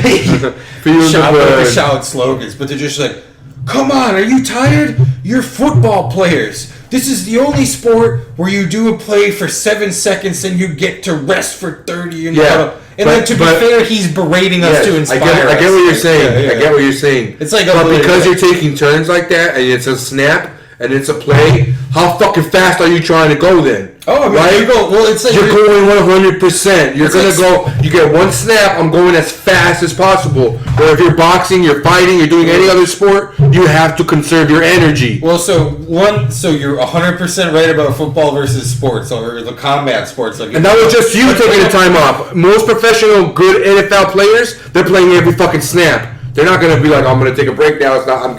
He's talking about the time in between the snap. Mm-hmm. He's like, you do a play, but when they blow the whistle, like, he's crying. Oh, I cannot wait. I'm gonna watch this. Anyways, you were saying he wasn't talking about when you're on the like sidelines. He's talking about in between the snap, because it's the snap, the play, the tackle, the whistle, and then after the whistle, everyone, you know, you get up, you get in the huddle. He's talking about the huddle. He's like, when you guys huddle, you guys are resting. You guys think boxers get to huddle, which I guess is also, now that I said all that bullshit, but again, they literally do get to huddle in between rounds. Yeah, they get breaks in between rounds. What else? Baseball. Baseball players don't play harder than. It's back to what your baseball's the weakest. To what your mom. Yeah, I agree with you in baseball.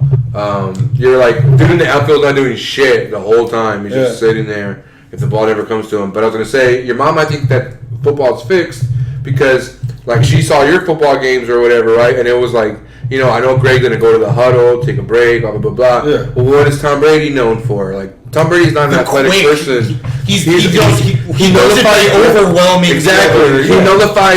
He nullifies all this, like, athletic ability that they have, where it's like, I'm faster, stronger than Tom Brady.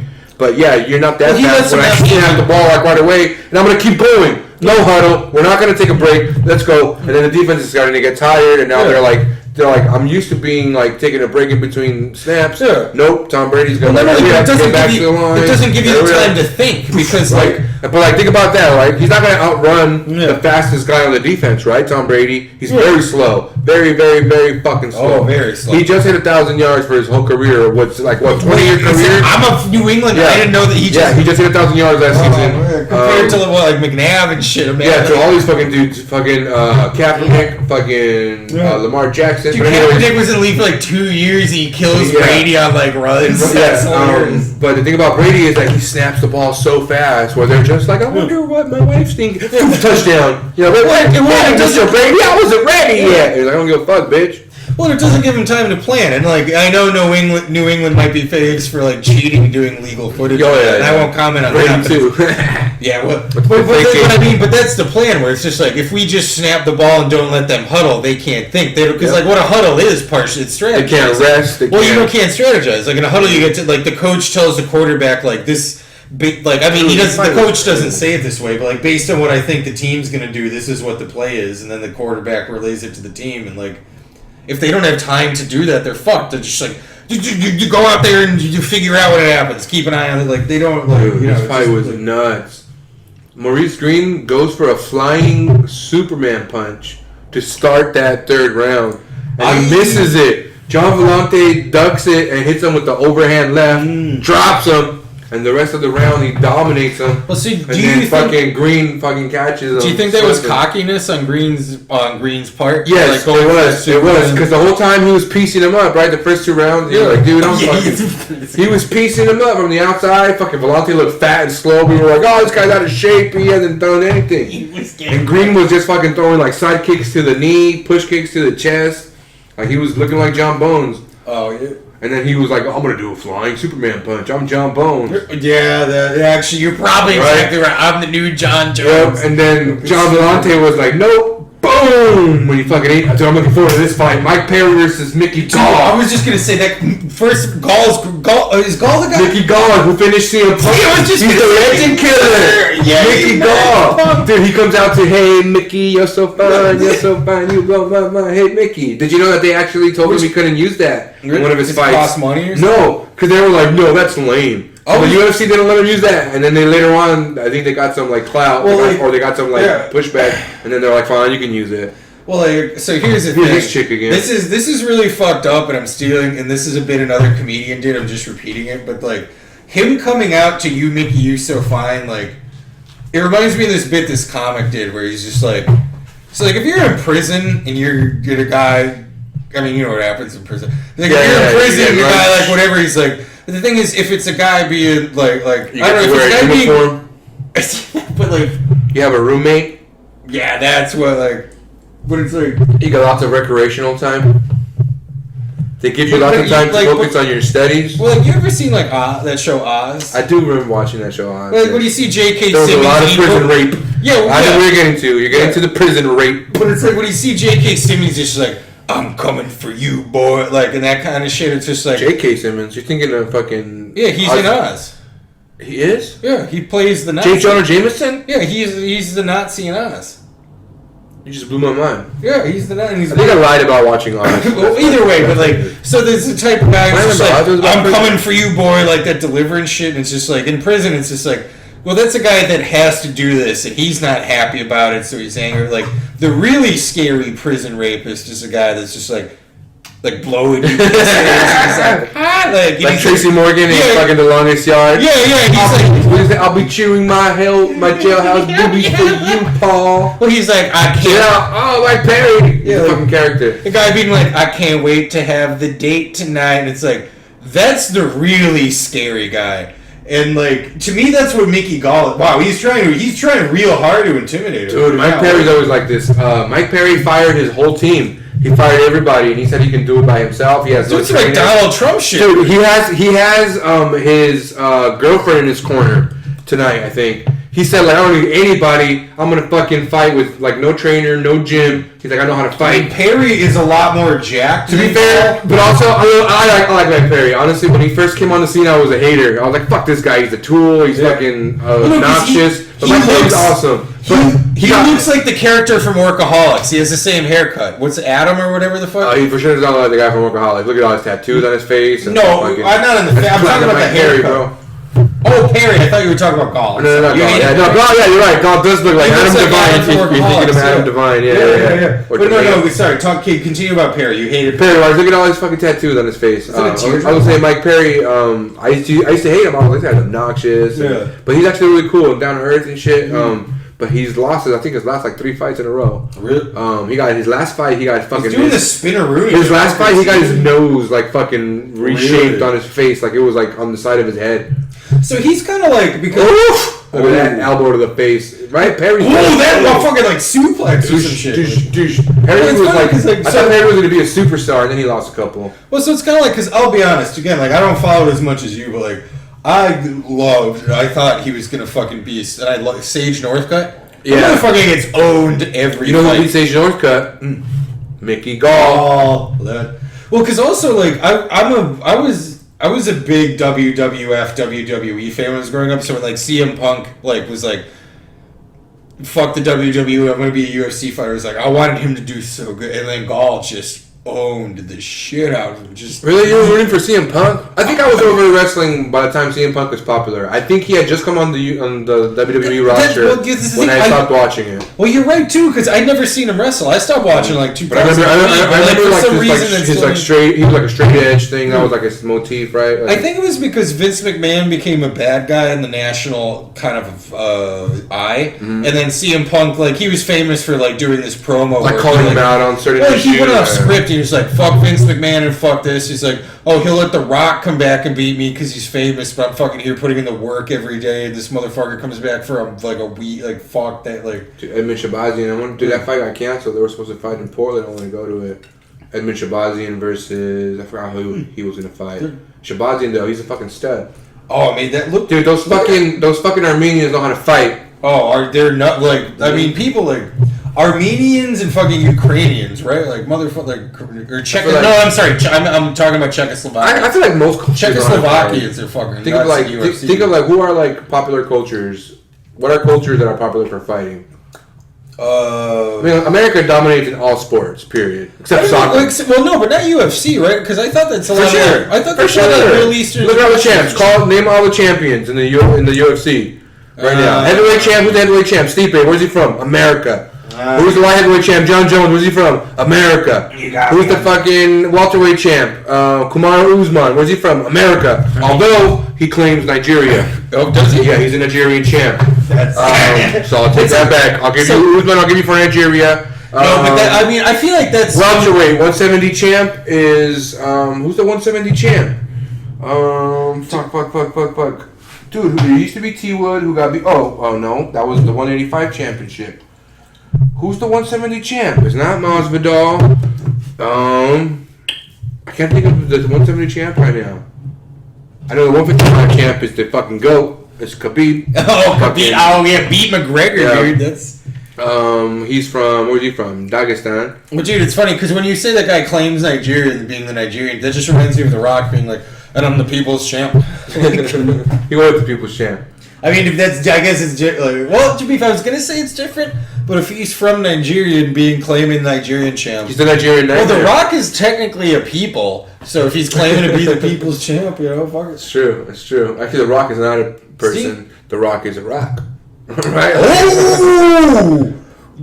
He's not the people's champ. He's the Stones He's champ. appropriating people. I'm canceling The Rock. Cancel The Rock. He's the Pebbles champion. At best, cancel this Minerals, motherfucker. if you want to say minerals or sand or something. I hope you heard that, Dwayne the Beat. But he does not represent people. Yeah, you're a Rock.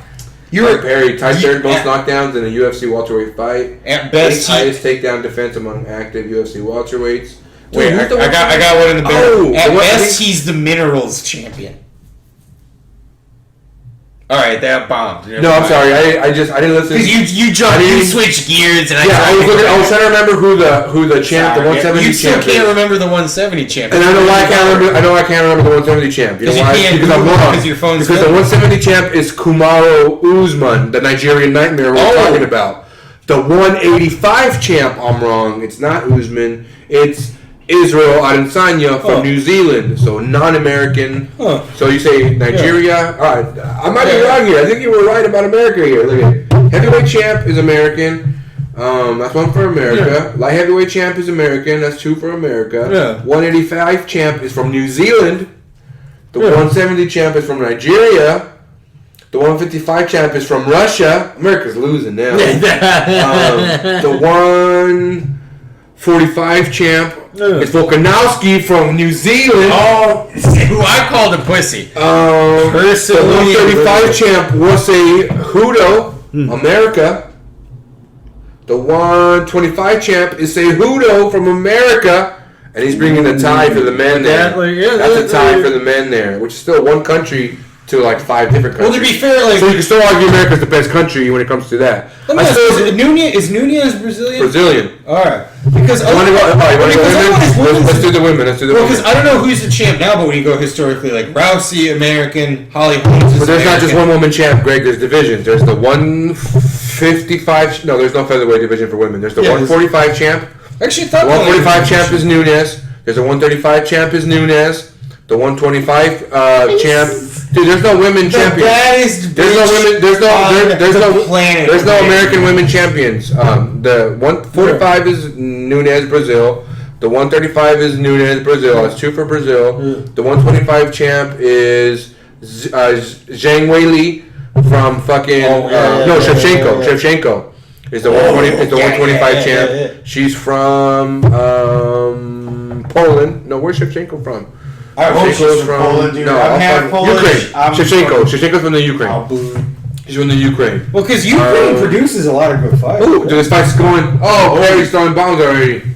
Dude, all right. If people want to sync this up and rewatch this later, I don't know why you would, but if you are for some reason watching this card later and you want to sync it up to our podcast, we are on Mike Perry versus Mickey Gall. 4 minutes and 40 seconds is happening right now. I see what you did there. That was nice. Good anticipation there. That was good. I got to pee so bad. I have a lot of these spiked seltzers. I'll fill in the gap by. No. I don't want to miss this fight. Man. Actually, yeah. Mike Perry versus Mickey. Dude, they are swinging hard.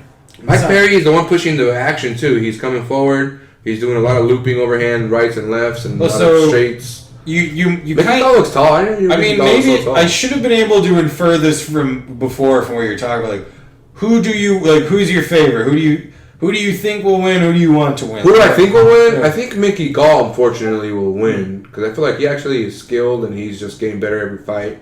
Although he's really looking skinny here. I don't know if he went down in weight. Gall looks so much more fucking yoked than him. Like when you say yoked, see, this is a thing I think people need to understand. Yoked means big. Yeah. Not shredded. Oh, okay. So he's not yoked. He's shredded, Greg. Don't you agree? I accept your correction. Think of like an egg yolk, right? An egg yolk is bulbous, it's big, it's like right. So he's shredded. No, because you're right. He's not fucking Brock Lesnar. Exactly. He's Brock Lesnar is yoked. Yeah, he's a fucking beast. Jacked, on the other hand, is a different one. That one's a little bit different. In between. Yeah, like Arnold's jacked. He's both big and shredded. But you can also say shredded is jacked. You can say big is jacked. I don't know. Jacked is a little bit different. But no, I respect your correction. That is correct. Like, but right, he is shredded. He's definitely like he is very lean. But he is very lean. No body fat on that body right now. Even though he's lean and shredded still. Perry is still bigger than Gall. Like he's got weight on Gall. Well, no, I think it looks like he is. It's not like he's heavier. It's not fucking Ruiz versus what was the guy? Gall's way taller though. Look how tall Gall is compared to him. I'm sure that reach is advantage for Perry or for Gall too. Well, and that helped fucking Green in the last one. Oh, that was a fucking high. Listen, I said he missed. He whiffed in it.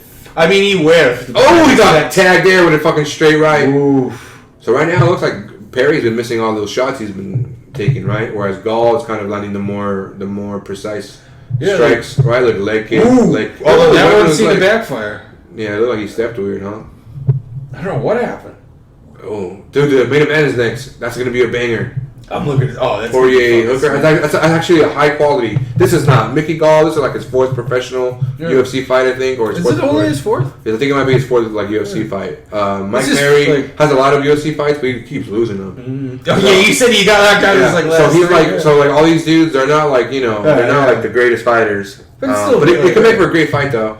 Did you see that left hook? Yeah. Oh, he looked like he fucking missed on that punch. He just overthrew it. I mean, my point is, the next fight is Dan Hooker, who's about to get a title shot. He's a beast. He's looking like a beast. You think he's and then Dustin Poirier, his only recent loss was to fucking Khabib to go. I mean, that like. Ooh. Nice straight right by fucking Gall there. Well, it's funny because I thought Gall had more fights, and I think the reason I thought that is just because not because like. No, Mickey Gall, that's the reason they threw him with CM Punk, because at one point they were like, these guys are both starting out. Yeah. But Mickey Gall's like the new generation of MMA fighters, like the little kids who are like 5 years old training like every single discipline. They're like going to karate class, they're going to jiu-jitsu class. They're doing jiu-jitsu, they're going to kickboxing class, they're going to like wrestling class. Ooh, nice takedown by Perry there, dude. Like that? Oh, man. Perry's got him on fucking, he's got his back. He's keeping him down. Another takedown. You can call that a takedown for Perry too. Oh, he's going for like a weird full Nelson there. Because with Gall, I feel like his he's working on an arm triangle. It's not there. Just to finish my thought too, because CM Punk when he got he's a celebrity. Like he got to be in UFC because he was a celebrity and leveraged it. But definitely skipped the line. Yeah, but so when Gall knocked him out, that's arm triangle again. Just put him on the map. Dude, Mike Perry's about to get a fucking full guard here. Holy shit! Full mount. Full mount. He's got him in like half mount. Come on! But dude, Mike Perry's in a good position here. Half mount. You see, making calls when somebody's on top of you like that. What you want? You want to be able to bring their body close to you, so they're not fucking throwing fucking punches. Because if they're close, they can't move their. Yeah, exactly. Whereas if Mike Perry can put his right leg over, he's up now. What's literally happening right now? But he's doing that. Upkick. Watch the upkick. He's doing that jiu-jitsu. Keep him away with your feet. That's not jiu-jitsu, but that is upkicks from the ground. I think so, because they took a fucking 2 months of jiu-jitsu. No, jiu-jitsu is striking. That's a strike. He's kicking with his feet. Right, you can't kick in jiu-jitsu. Right. My point is that is jiu-jitsu where he's working off his back, though. Yeah. Where he's on his back and he's throwing fucking... I just wanted to be cool and be like, I know more about one thing than you. People have been knocked out from upkicks. Sorry, man. It's fine, dude. Like we said, if we do something wrong, we got to be. Also, let me tell this quick while it's on commercial, because I was gonna say, in my town, Holyoke, my boy Scott Garcia and I went just because they had the golden. Shout out Scott Garcia. Oh, I shouldn't have said his name. Fuck, dude, he's like a professional.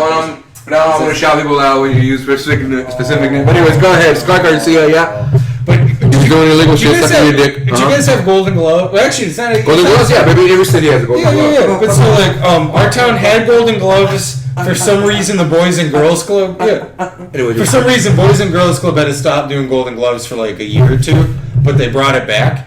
And for whatever reason, I think to draw more people, because this was like 2008 probably, so it was big at the time maybe, but like, so it's Golden Gloves. There's like 3 boxing fights. They're like, we're gonna do one.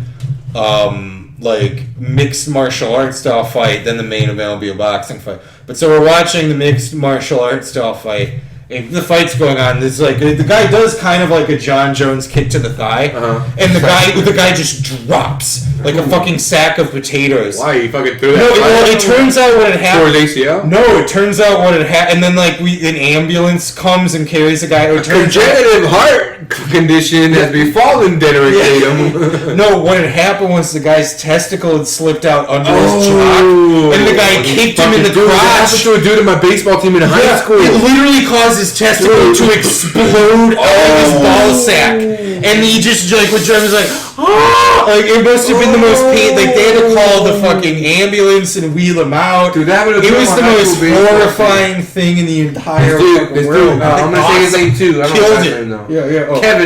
Kevin, fucking white Shout boy out Kevin. to Kevin. Now. Shout out white boy Kevin. He fucking got his cup was also like on the like not covering one of his testicles, and he got a fucking line drive to third base. Boom. I remember he used to play third base. I only played third base so bad, but he was better than me. And he fucking got, and I just remember like he got hit. He wasn't better at you at not getting his balls. I was at second, dude. I was at second, so I was right next to him. Yeah. And he got hit. I saw he got hit, but he like picked it up. He threw the guy out at first. And then, like, I was just looking at him still because I was hating. I was like, fuck you, Kevin. I should be at third base, not you. Then I just saw we had white pants, and I just saw fucking gushing red down his pants. And I was like, dude, you're bleeding. And he was like, oh! And then he just, like, runs off the field. And I was like, fuck, I don't want to play third base. It's scary. I also love that Wile E. Coyote shit where it's like walking off the cliff but you don't fucking... Dude, no, he didn't notice. You bleeding? He didn't notice. Dude, I don't know. My nuts! Huge thing, like a just red on his pants. Anyways, this fucking fights back. Fucking Mike Perry, Mickey Gall. This is round number 2. Time. 3 minutes. Dude, oh, nice. What's this? Thanks, man. Sucking a robot's dick. I did that in that solo cast I did. I was fucking like, yeah. You were just blowing. I was like sucking. I was like, I think I was smoking a blunt or something, a pen, and I was just like, I was like fucking deep throating it, dude. I was not gonna post that shitty ass episode. I'm like, this is terrible. I'm deep throating vape pens. And I'm like, fuck it, I gotta do it. I mean, you gotta get a few out of. Oh, but he's. Dude, Mike Perry's been winning the last 2 rounds. I feel now he's again on top. I mean, top position. He's fucking throwing bombs from the top. I don't know what you call that position though when you're like you're not on him. I guess you would call that top position. Now he's in side control. Freedom position. This is like a side mount. Also, now fucking Mickey Gall reversed it. Now Mickey Gall's on top. Mickey Gall's up. They're up. He's looking for a fucking north-south choke. Yeah, I mean, he's got like a standing guillotine right now. Oh yeah. He tried to do a kneeling. He tried to pull him down. He tried to bring that guillotine down and make it a north-south choke. I mean, after the last one, though, a quick reversal isn't the fucking end of the fight. Although they both look kind of gassed. They're both kind of like leaning on each other. I don't know about that. Fucking Gall's over here fucking doing gassed is the wrong word, but like the way... Oh, that big elbow from the top. You're going for a takedown. Mike Perry's against the wall, though. He stuffed it. Dude, this fight is competitive. For sure. He's going for a takedown. Good guard. It's not working, though. Look, he just sucking. It's also funny that Monster and 7-Eleven have to share an advertisement. Like, I don't know why, but like... I'm pretty sure Monster owns a percentage of 7-Eleven. I'm pretty sure 7-Eleven owns a percentage of Monster. But Monster's been like one of the bigger UFC sponsors for the longest time. They whenever they win, they gotta have the can up, and they're just like... Well, to be fair, because like I feel like they're more prominent in Massachusetts than they are here. But like I've only literally Monster. bought Monster. I think. No, I was saying 7-Eleven. Like I've only ever bought Monster energy drink from 7-Eleven or AM/PM. They got plenty of 7-Eleven is American as apple pie. Oh yeah. So I feel like they have them in Seattle. They got them everywhere. Oh, they got them, but I feel like AMPMs are more like prominent here, or at least in my neighborhood. I think in your neighborhood. I think it's a North Seattle thing. That might be. There's no AMPM around here. Actually, there is one in Renton, and it's the cheapest gas around. Yeah, well, because I live on 103rd. But they're both very popular. Yeah. We got an AMPM on. We got an AMPM. I'm on 103rd. We got an AMPM on 105 and an 85th. So there's like two of them like walking. We could solve this discussion, but I think you're right. I think just make in conclusion, Arco and fucking 7-Eleven are both huge companies in America. Yeah, right? and please sponsor us and give us free chicken. Rocked him! Mike Perry with a fucking punch like a back of the head. He went down. He like trying to roll that forward, so he's not really like rocked. But yeah, he like got punched in the head and like rolled forward. But Mike Perry's on top now, dude. Fucking throwing bombs. It's a fucking cool job. Oh, he's about to have a full mount. Full mount, Mike, for Mike Perry. Boom, throwing elbows. Ooh, he stopped the round, though. End of the round. Damn, I think Mike Perry, like... Just John McCain from hell being like, those elbows should be illegal. No, those were great. Oh, fucking... Oh, no, that was a joke, because John McCain tried to make UFC legal because of the elbows. Oh, right, Greg. Yeah, no, he's a piece of shit. But you know why? Because he was getting paid by boxing officials. Oh. Actually, that's fucked up, because that's like your parents getting divorced. It's like boxing versus UFC. Alright, so, not necessarily taking a break from the Punchcast, but let's see what I got whipped up for a while there. Oh, that fat piece of shit is in the bathroom. The fucking string bean motherfucker. Anyway, let's see. I got a joke.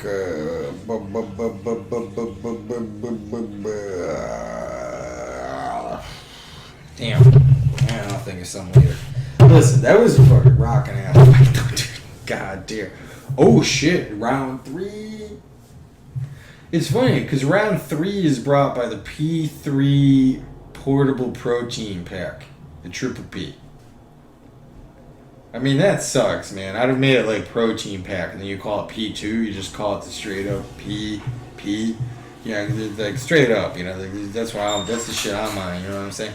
It's just people walking around and be like, I'm gonna eat the P. Just, yeah, dude, like, I'm on keto. I'm trying to get on keto. I'm trying to shred the fat and look like Mickey Gall. So I'm just gonna have me a P.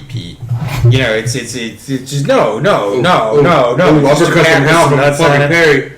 Honestly, I thought I was carrying that okay. What? Oh. I heard what you were talking about. It was gold.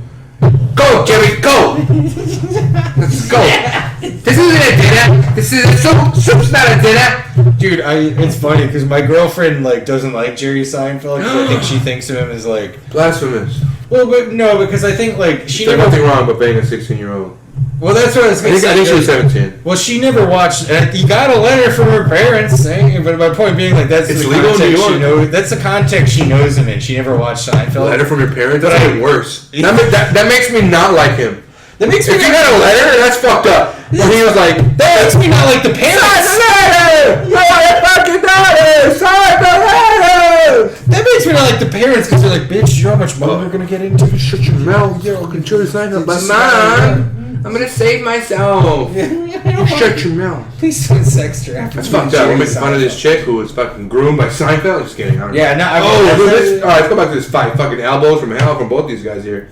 Oh, look at that. Exchanging fucking straight lefts. They're called cutting it off before I went back to Crystal.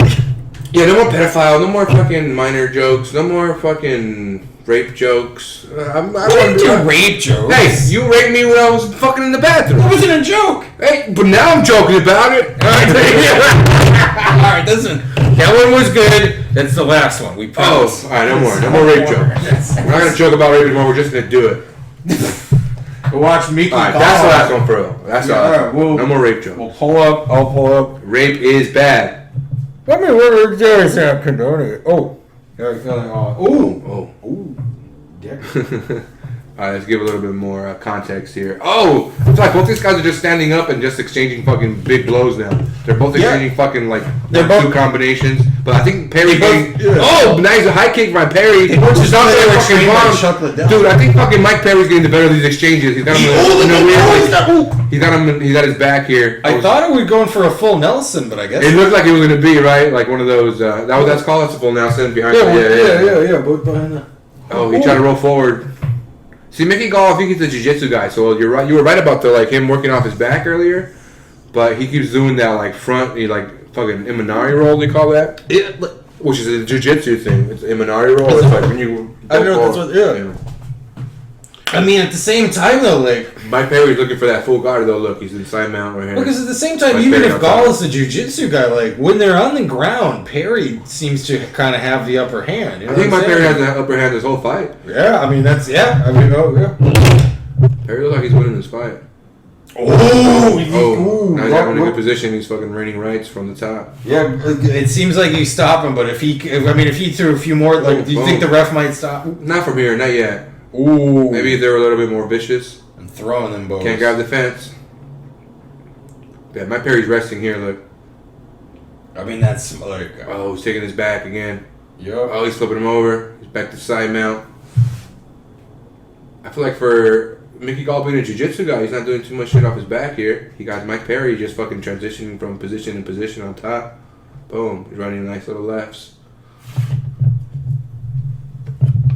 Dude, there's been so many UFCs recently, right? Yeah. Thanks, UFC, man. I know, Yeah, official sponsor. Dude, I feel like I know it's easy to hate on the UFC for not compensating fighters enough, but as a fan, I appreciate them putting on fights. But I'm not the one that's putting in the work, so I'm not the one being underpaid.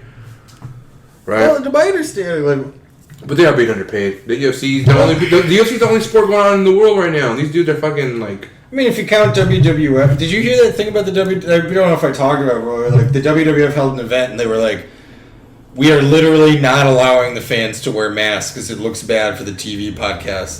No fan or the TV pirate. Oh, he's throwing up a fucking triangle. There's literally no one took his back again. It's insane. Yeah, that is dumb. Is there a crowd? Yes, there is. There's no. That's right. All workers. Yeah, sorry. But you're right. That's a lot, though. Yeah, there's a lot of them. To be fair, they're fighting. Maybe I know Vegas has opened up more, so maybe it's just a thing where they're like, oh, we're gonna let. To be honest, I work at the grocery store. We don't give a fuck. We all stand. When we go in the back room, we just take the mask off and stand next to each other. You just gotta be smart, man. You can have fans. How about every sport comes back with fans? The UFC. How about you allow 10 more fans? Yeah. And you charge $20 million. Oh, you go lie. Yeah. But are you gonna get people that fill those seats? Absolutely! Yeah. You're gonna get at least 10 celebrities who are gonna fucking buy $20 million seats, and now your gate is higher than it's ever been. I was literally just gonna joke that every fan would just be Denzel Washington from American Gangster, where he goes to the boxing match and the giant for fucking El Chapo's son. Yeah, for sure. Right? Think about that. Make an epic ass card where you're just fucking you're producing it for the masses, right? Conor McGregor, I will pay you $7 million to fight John Jones. Dude, Prince William is going to be in the office. And there are Fight Island is in Yas Island, which is the man-made island in Abu Dhabi. So you mean to tell me that if you opened up Abu Dhabi to the Sheik, he's not going to pay $50 million for a fight that he wants to see? He's going to be like, oh, Conor, Khabib too. And then, boom. Because a guy like that, fucking 50 Dude, million. I'm so fucking looking forward to this card. Fucking 251. Finally, a pay-per-view. Dude, this is Mike Perry. If they get this to fucking Gall, it's a robbery. Yeah. Right? What do you think? Who won this fight? Mike Perry won this fight. I think Gall's going to get it, but I'm not. Gall, no way. Perry was piecing him up in the later rounds. But the first rounds, he might have won. I mean, it's funny to watch with the volume up. Platinum! Yo, you were right, Perry! Dude, and he did it with no trainers, no gym, and his girlfriend in his corner! Mike Perry! He's a stud. I like Mike Perry. Shout out Mike Perry, Platinum Gangster. That's his girl. Look, his trainer. That's awesome. That's so cool, right? She's fucking hot, dude. I mean, you can't see. She got a mask on. I guess you're right. If you could find people attractive without just being their face. I assumed he would lose on that because it's just I don't need it. Fucking that sounds like the recipe for failure. Dude, hell yeah, Mike Perry cooked him. Plus, I like Gall. I want to go. Oh man, Look at this tweet. Yeah, look at his takedown, dude. Boom. Look at that suplex. That was a fucking suplex. But listen, did you see that tweet? Mike Perry, quote, looks good. What a fucking shitty, dumb opinion. You mean you don't share the same opinion? No, I share the same opinion, but why you don't think he looked good? Breathing. Man, so anybody, if you're watching this fight and you're also listening to this podcast, Mike Perry, shout out Platinum Mike Perry. He just won this fight against Mickey Gall. Perry back in the win column, baby. He did it with no team. He fired his team. He fired his gym. He's no longer with the gym. He said he knows how to fight, so he doesn't need anybody. He hired his girlfriend, or not hired, but his girlfriend was in his corner tonight. And my dude got the W against a prospect. Mickey Gall's a prospect, man. He's a good prospect too. But yeah, you got fucking Mike Perry talking right now. I'm not gonna hear what he's saying because I don't want to turn up the volume. But I can just paraphrase, or I can just, if you want to sync up this interview with me dubbing over my voice, you can do that. Here it goes. This is me doing Mike Perry. Yeah, I fucked him up. Fucking crazy. I'm fucking platinum Mike Perry. I'm gonna be the fucking champ one day. Yeah, fuck yeah. Woo, Mike Perry. So, in case you're wondering, that was the interview with Mike Perry and John Anik. Shout out John Anik. I like his interpersonal virtual skills with interviewing fighters. He's one of the best in the biz, not just MMA. Mike Perry, man, he's back in the win column. I thought he was going to be a superstar back in the day. He had some struggles, a couple losses, a couple of broken noses. Dude, that last broken nose he suffered was brutal. But now, I mean, I know Mickey Gall is not a contender. I know he's not going to be champion anytime soon. But Mike Perry, he did it with no training staff. I'm rooting for him. I think he's a star in the making if he can get some wins together. He's a cool dude. He got a bunch of tattoos on his face. I feel like every star in the UFC has a bunch of tattoos now. Sugar Sean, shout out Sugar Sean. He's a dope fighter. That epic ass fucking walk away knockdown. That might be one of the best walk away knockouts in MMA. I know people really like Mark Henry's against Steven the Skyscraper, 7-inch dick Struve. But anyways, welcome back, Greg. Thank you for joining us today. Greg is the foremost insider on coronavirus and the link between coronavirus and homosexuality. See, because I do know all about coronavirus. See, coronavirus is when, like, if you're, like, raw dogging some randoms and then a couple of days later your shit looks fucked up. And, like, then when your shit looks fucked up that, like, burns when you piss, that's what... That's corona? Yeah. Oh, no. Wait, I'm sorry. Because I got that. If it burns when you pee, that's coronavirus. I got that. That's why they call it coronavirus. No, I'm getting confused. Actually, no. Because it's like wearing a corona on your virus? What do I got it? I'll bail you out. Syphilis. Mike Perry? Oh, syphilis, it sucks, dude. Well, I couldn't remember what's the actual... SIF is the Seattle International Film Festival list. That means that they don't have it no more. They ran out of SIF. Syphilis. Right? I want to be honest, man. I like that one. That's They don't have SIF no more. They're syphilis. It's funny because every joke I tell is just like, what if someone took a dump and threw up in it, and then you just do like a pun, and I'm like, that was real good, man. That actually made me laugh. That actually made me laugh. Like, it was pretty good. Let me see here while this is oh man, all right. Great, that's why I like doing these with you, man. I feel like you get the best out of me, bro. You set them up and I knocked them down. What was it about? Here, pass me the letter. So, this isn't a joke, I guess. It's just a funny thing that happened. But so I'm in I'm at the fucking grocery store the other day working, and I'm pushing the shopping cart around, and there's this woman. She's a customer. And she's complaining to a guy who works in the produce department. And she's complaining about, like, people that might have... But she calls us produce guys. We're not, but she's complaining about us. She's like, listen, I noticed a lot of your employees, like, when they test the avocados to see if they're ripe, they pick them up and squeeze them. Mm-hmm. And that ruins the avocados. It's true. And listen, I'm going to be honest. She's right. Well, but she's like, listen, and I think you should train them better. Because, to be honest, I've seen them do that to the organic bananas. And, like... I just stopped myself and be like, No, you didn't. Have you ever bananas? Have you ever shit? Like next step is like sucking bananas' dicks. No, but yeah, ever once in your entire life have you seen someone pick up a banana and squeeze it? That is the easiest fruit to tell. Listening to it. Like his conch shell to the ear. Sounds like the jungle. Yeah,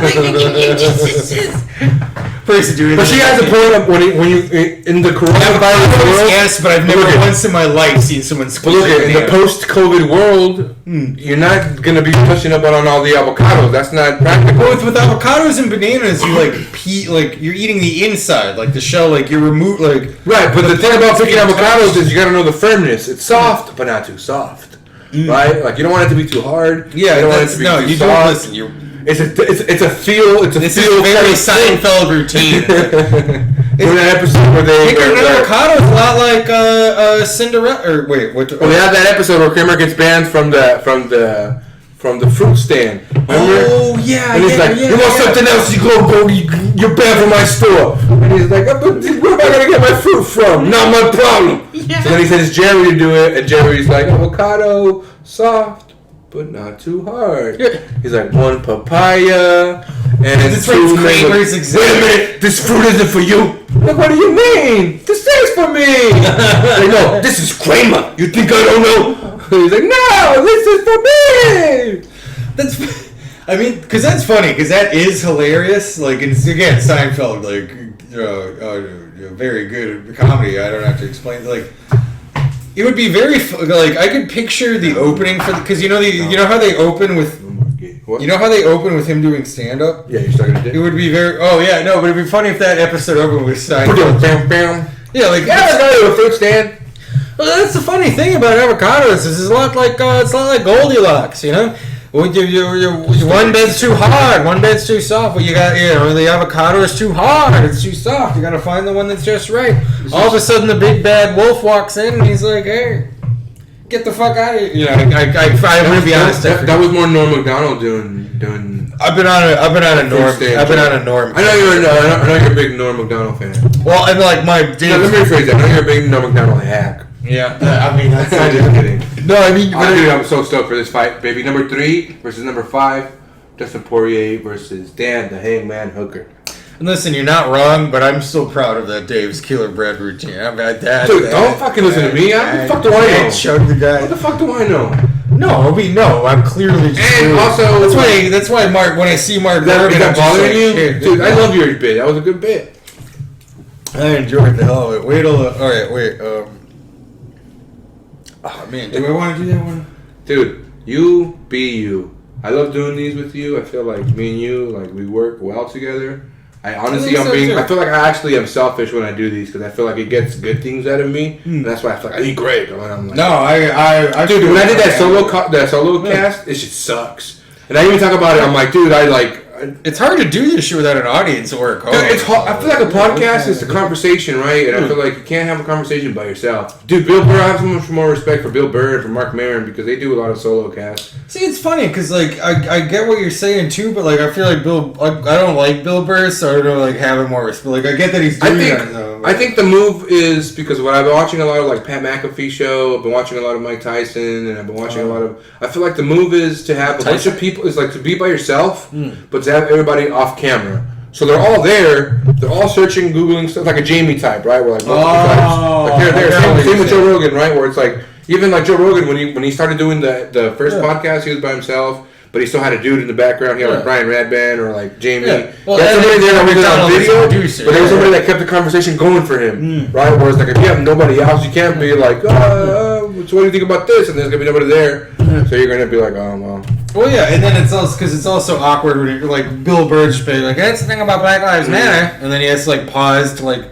Yeah. Wait for like. You gotta have at least one person, like pretend. Ooh, dang the hang! See that fucking vicious ass fucking punch to the ground? Knockout. Oh, that was one of those like the referee's like, you're not gonna stop it. Yeah, I'm gonna kill this dude, right? And they're like, no, he can still fight back. Boom! And then you're like, oh, what you get? That guy died because of you. Dude, Hangman Hooker, I'm rooting for him. Dude, look at that fucking fish's knee to the face. He's out. Hangman is an awesome name. Right? Dang the Hangman Hooker. He's from New Zealand, baby. You were talking shit about fucking New Zealand earlier. I was, because I think of hobbits and shit. I'm like, oh, those little tiny ass hobbits are ruthless. Hobbits are ruthless. These they're tiny ass. Yeah, but they're tough. To eat food. Hobbits are tough. Shits. They're tough.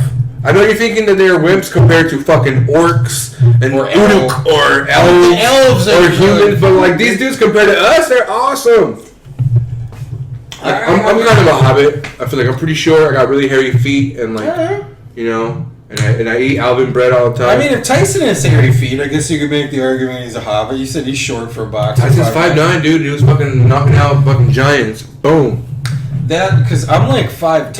I think I'm like between 5'10" and 5'11". The fact that Mike Tyson is shorter than me, that means nothing because he'll murder you. He will kill me. But the fact that if I like, gives you some. The fact that if I was having a conversation with him, he'd be like right here to you. That's insane. What'd you say in his little voice? He'd be like, "Hey, fuck you, Greg. How dare you? Yeah, go over there and I'm gonna lick the toad. Oh my god."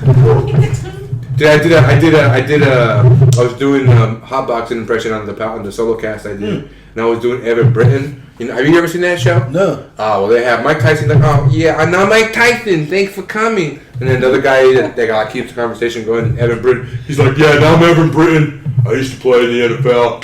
Played in the NFL for 6 years. Yeah, man, Mike Tyson, man. And then it's always like, oh man, it's crazy. You ever tried the toad? You ever just like you lick a toad and like, it just kills your ego. Like nothing else matters. Nothing else matters. Nothing. That somehow sounds like Mike Tyson. Your mother, you sit in there and you have a sexual thought about your mother. You ever just sit in there and all these men, these fucking big men, they come and they with your mother, and you sit in there with your mother. And you, something ever thought you ever had in your head is your mother getting fucked by all these big men on this guy.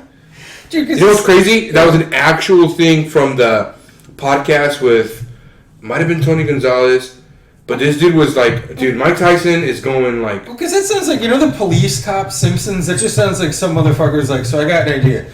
It's like the Joe Rogan show and the Eric Andre show put together, and we have Mike Tyson hosted. I mean, epic show!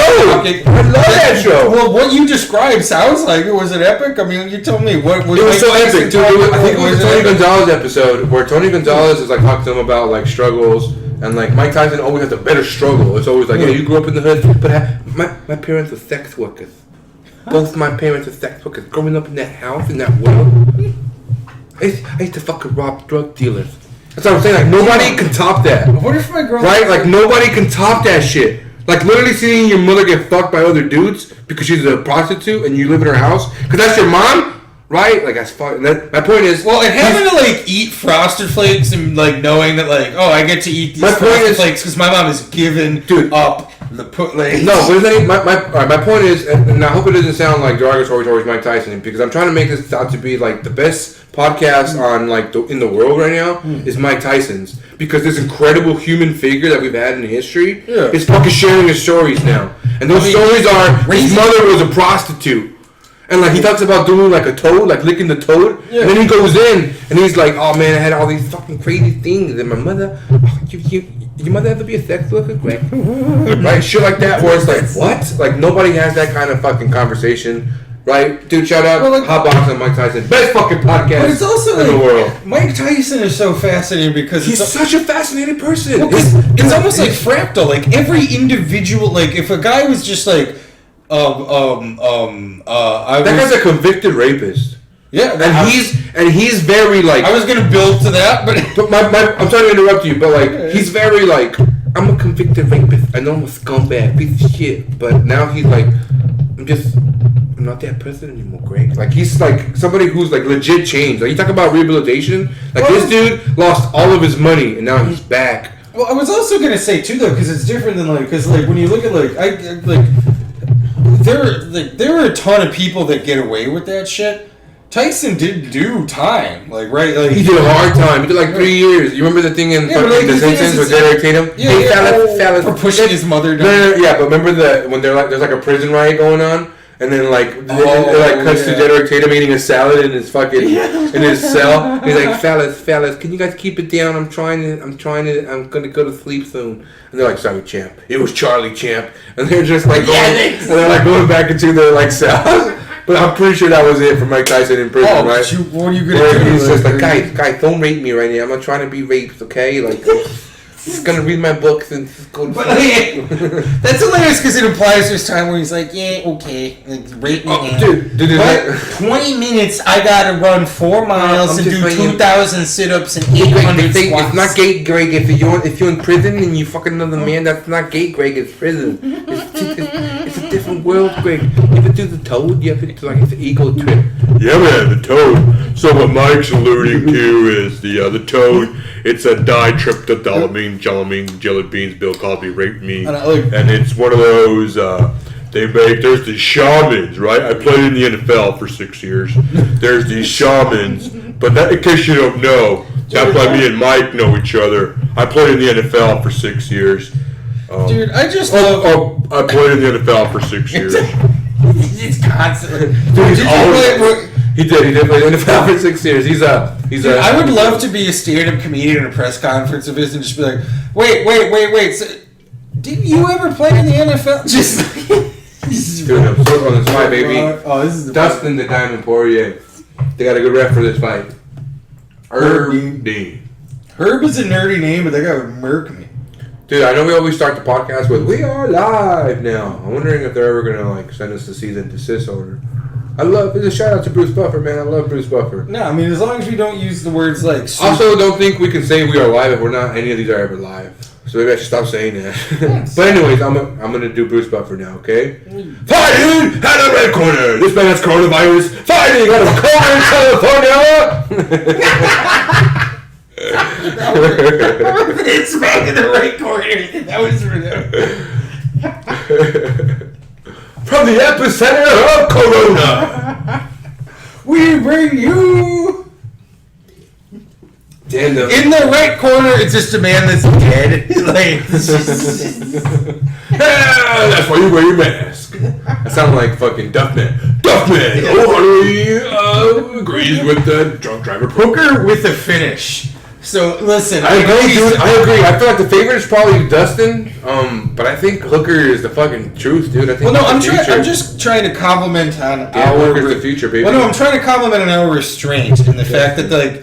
So say we were watching UFC and the main card event, it was like, it's Velasquez versus Whore. It's like, this guy's name's Hooker and we're not ripping him for that at all. Like, that's... see, I didn't even notice that. Yeah, you're right. It's like some guy's last name being Fuck or Dickhead. Yeah. Jonathan Dickhead. It's like, oh, then we got Dustin Poirier versus Dickhead. Yeah, like, Dickhead. Head is his last name. Like... Yeah, that's great. John Jones versus Frank Penis. No one's commenting on it. You know, Frank Penis is actually the underdog in this fight. He's gonna surprise a lot of people. Like, did you know Penis was actually a very successful ballerina growing up? And you got to acknowledge he's been getting in shape. I mean, look at his abs. Dude, penis is strong. Penis is hard. I love penis. Greg, I'm the biggest penis fan ever. Yeah. Oh, here we go, baby. Hooker Poirier. Dude, Hooker's looking jacked. He hasn't looked to shut it in a little bit. Oh, nice kick. Exchanging some leg kicks here to the body. Oh, Hooker. Nice little jab. Oh, little push kick by Poirier. I wonder who's gonna win. Who do you got here, Greg? What do you think? How about I inform you and you make an informed decision? I mean, what do you Dustin think? Poirier. Yeah, I mean, Dustin Poirier. His last 2 losses are like 8 years apart. Really?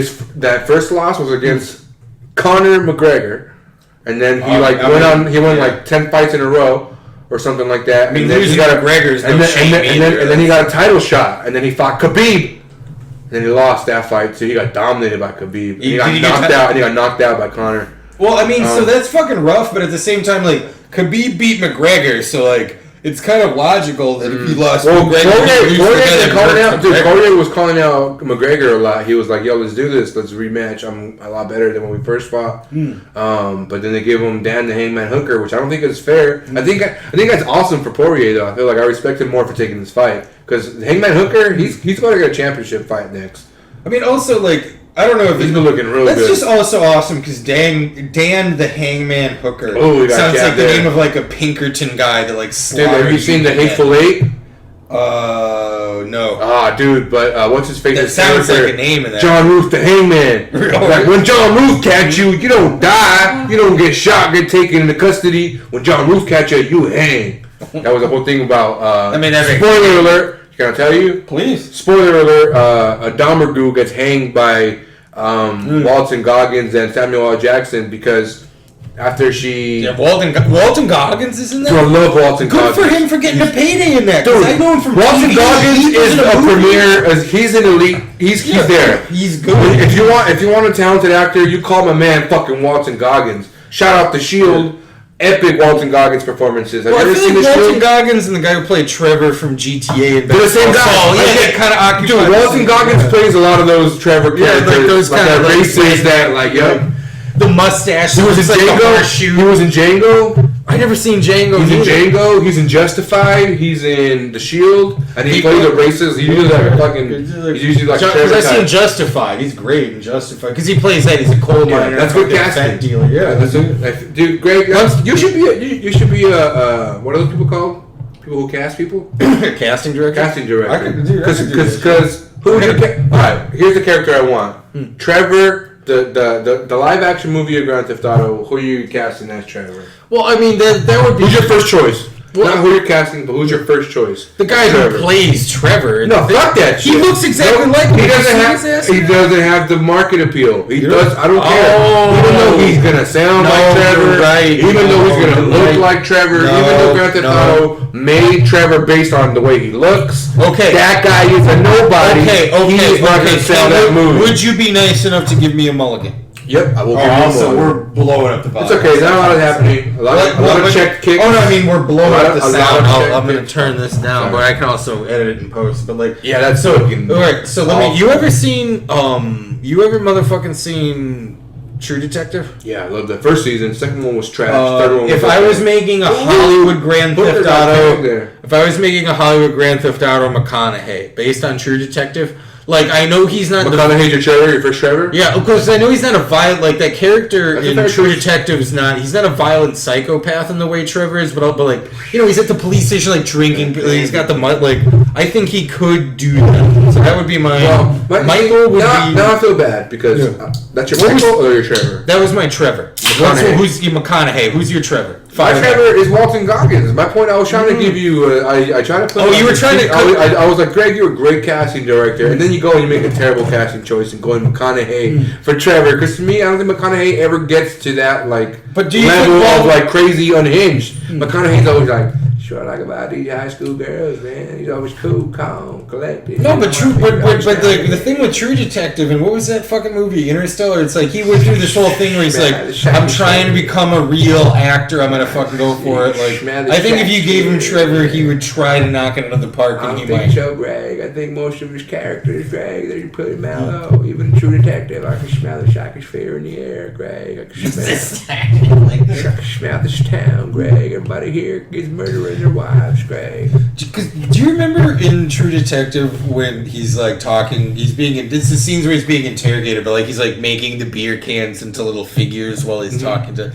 I was thinking of a sketch where it's like that, but it's the same kind of thing, but like he's doing child. Oh, I see. Okay, I'm glad you told me that because you're saying Trevor, which was the thing I hated the most about McConaughey's performance. His fake terrible mustache he had, his fake terrible wig ponytail he had, and like. But even then, he was still calm, collected, Greg. So that's not Trevor. Trevor is fucking Trevor. He's fucking right. He's fucking unchained and crazy. And he's fucking Walton Goggins.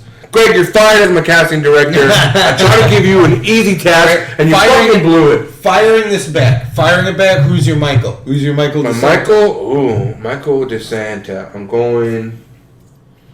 Because I got mine unlocked, although I feel like it's too Can easy. you give me some time here? Please. Also, well, how about this? Because the next round might be about to start. Shit, Michael Chiklis, to keep it with the Shield status here. Walton Goggins and Michael Chiklis. No, Chiklis is too fat and bald. Can I get a mulligan for that? Absolutely. All right. Well, here we got this. All right, go back to this fight. You got till the end of this round, baby. That's tough. Ooh, I got a perfect one. Back to Hateful Eight. It's going to be a Tarantino movie now.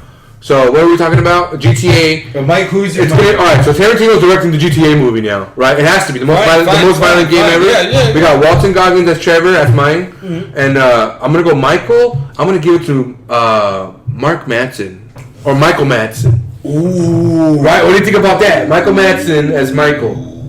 That's right. You might beat mine actually, because I. Who are you gonna say?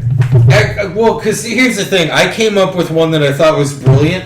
But then I had a thought, because, like, honestly, mine was, like, Ray Liotta. But then I remember... it's a good one! But you ever play Grand Theft Auto Vice City? Ray Liotta is the voice... He's the main character in Vice City. I think Ray Liotta... How about Ray Liotta gains weight? Yeah, well, that's it. He's got... Okay. No, Ray Liotta's fat now. You ever seen... He had a cop show with Jennifer Lopez. I saw that.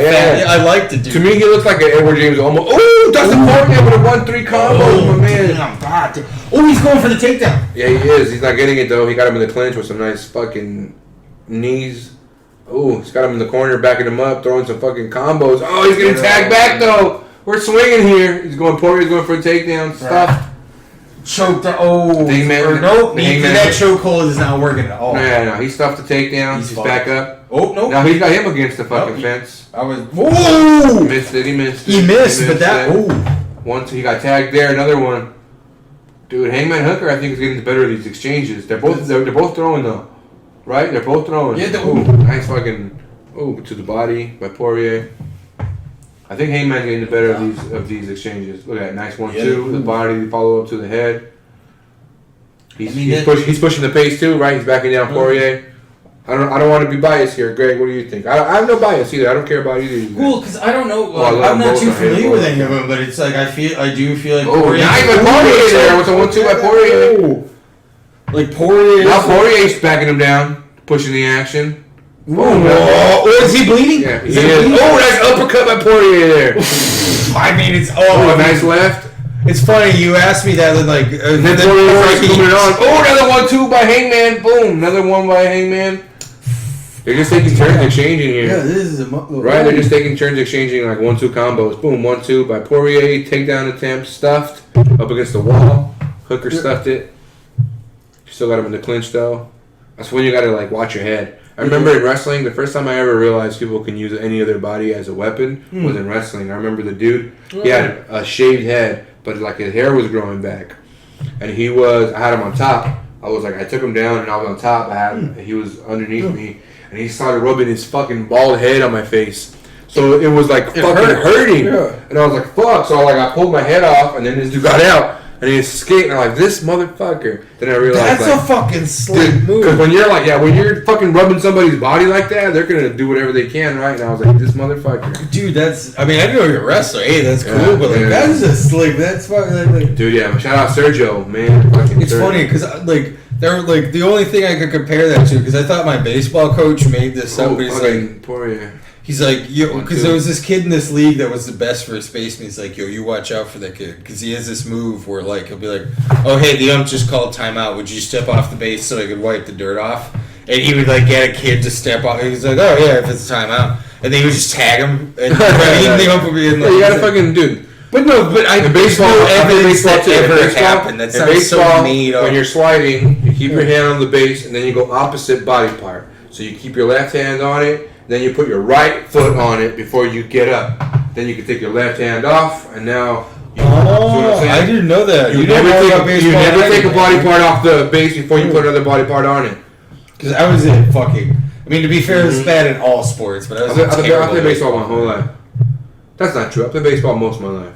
Well, yeah, I mean, you stopped now that you're but dude, look fucking exchanging combos. Oh, Hangman in the bed 1, 2, 3, 4. Oh, to the body, back to the head. Take that attempt by Poirier. Take that. Dude, Hangman's getting the better of the exchanges. Although Hangman is fucking destroyed in his face. He's bleeding hard from his face. That I feel like that cut under the eye, man. It's like fucking. That's been the night, right? This UFC card has been like dudes are exchanging combos. Boom. Yeah, thank God that mixed boom. Boom. Yeah. Boom.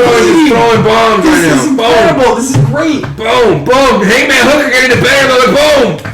The knee. Oh, another knee. Oh, round over. Saved by the bell. Oh, yo. Man, literally the saved by the bell. Because look, he's fucked up. He's like, God damn it. He is tired. Look at that. Derek Lewis. Let him bang. Look at that crazy fight. That was an incredible. These dudes are trying to kill each other. That was awesome. I mean, shit. Damn. It's a great fight, right? I feel like it's been a great card. This has been the whole card. These dudes taking turns exchanging fucking combos. All the faces have been destroyed. Everybody's been bleeding really hard. They've all just been leaking blood from their face. Well, and the fight seemed to have a give and take too. I mean, fucking Green and Nico Price's tweet. He's like, "We have a slugfest, ladies and gentlemen." I just like when people would like point out the obvious, or hey, this is a slugfest. Oh, you're right. It is a slugfest. Boom, boom. Look at that left by Poirier. Boom. Look at that left straight by fucking Hooker. Boom, look at that left straight, another one. It's like you throw an epic punch, receive an epic punch. Boom, boom, boom. Oh! But Hooker got the better one, right? The fucking New Zealand combo. Just boot. I feel like Poirier's throwing like 5-punch combos. Hooker's throwing 10-punch combos. I mean, God. This is some like Marvel vs. Capcom shit. Yeah, this is fucking... Oh, man, this is like watching Mortal Kombat. Right? Oh, this is a nice fight. Shout out UFC on ESPN Plus, even though I fucking hate them both. Yeah, even though we literally, I think, over the podcast, and they put on good fights, and they've been putting on good fights. Shout out to them for putting on good fights. Oh, man. Wait, what? You mentioned something a second ago that made me have a story, but I completely lost it. Something about something, Greg. It don't matter. This is fucking going... Oh, man. Nobody's really landed here, but they're both still throwing high volume. Yeah, I mean... They both look a little gassed. Yeah. A little tired. This is the third round. If anybody's watching this... He's fucking... Trying to sync it up. This is minute 4:10. Yeah. Nice. I mean, fucking... the third round. Fucking Hooker's got some fucking nice shoulder muscles, man. Hooker's very long. He knows how to strike from the outside, right? Same like fucking Maurice Green earlier. Like a lot of that. Ooh, tall and lanky. He got that over the hand right to the face, though. Oh, another fucking straight right by Poirier. Oh, man. Poirier's a good boxer, though. He's from Nolans. Oh, yeah, that was it. Because it's funny, because like, this is a great fight. Like, nice slick right by see, I feel like Poirier's a little bit more slicker, and like he's a little bit more like sneaking in punches. Ooh. Nice left by fucking Hooker. Dude, it's funny, he pulled up his shorts, which I get. Like, you don't want to nice body kick by Poirier. Oh, and a 1-2 by Poirier. Oh, this is... Oh, another nice fucking left straight. Oh, another right straight by Poirier. Oh, another right straight by Poirier. I'm just going to stop fucking saying when they're hitting, because they're hitting all the time. Yo, really? Like... They're just exchanging combos. You'd be like the soccer guy from that Simmons. Yeah. Like, stop it! Hold it! They're punching! Oh, man, the Nunes tweeted, man. But you see, during the fight, hey, man, you can't fucking call timeout and pick up the mouthpiece. I was going to say, the Nunes-Spencer fight was a good fight, but not like this. It wasn't a good fight to watch, no way. You thought so? I enjoyed it, but I feel like just because I watched Nunes toy with her for 4 minutes, and in the last 30 seconds, she was like... it's ooh, he went for a fucking guillotine. Oh, Poirier pulled guard on a guillotine here. Yeah, that's... He's got it locked in. Is it over? Is he gonna tap? It looks locked in. I think Poirier has the shit. Oh, come on. He's out. I didn't think he'd get out. He's out. No, what was I going to say? You see, I'm more of a half glass full guy. And I feel like Felicia Spencer survived 5 rounds with fucking Amanda Nunes, right? Oh, no, but we're not really... Like, I just thought the fight was entertaining from the perspective that, like, even as an outsider in UFC, it's... The Hooker's landing all these from the top. You're so sorry. Well, like, I'm just saying, like, when I watched that fight, it was like, Nunes was clearly like, I'm going to win this fight, I'm going to toy with her, and then in the last 30 seconds, I'm going to try to just fucking knock the shit out of her and knock her out. Well, but she almost finished her. Well, and she did knock her out. She almost finished her, like, in the 4th with that, like, guillotine or something she had. I forgot what the mission was. But at the end, like, even me, someone who's not as like, versed in this as you, like, I could see that shit a mile away. And just then Nunes going... doing a press conference, being like, and people thought I couldn't win. Poirier's throwing up some weird guard here from the bottom. But Hooker, Yeah, that's it. Hooker's also landing from the top. Yeah, that. A lot of elbows, a lot of fucking little punches. Poirier. I mean, that guard doesn't look like it's working. But see how he has Coming back. Yeah, no, wrong. I was wrong. He's trying to go for a fucking body triangle, maybe. No. Here goes body triangle again.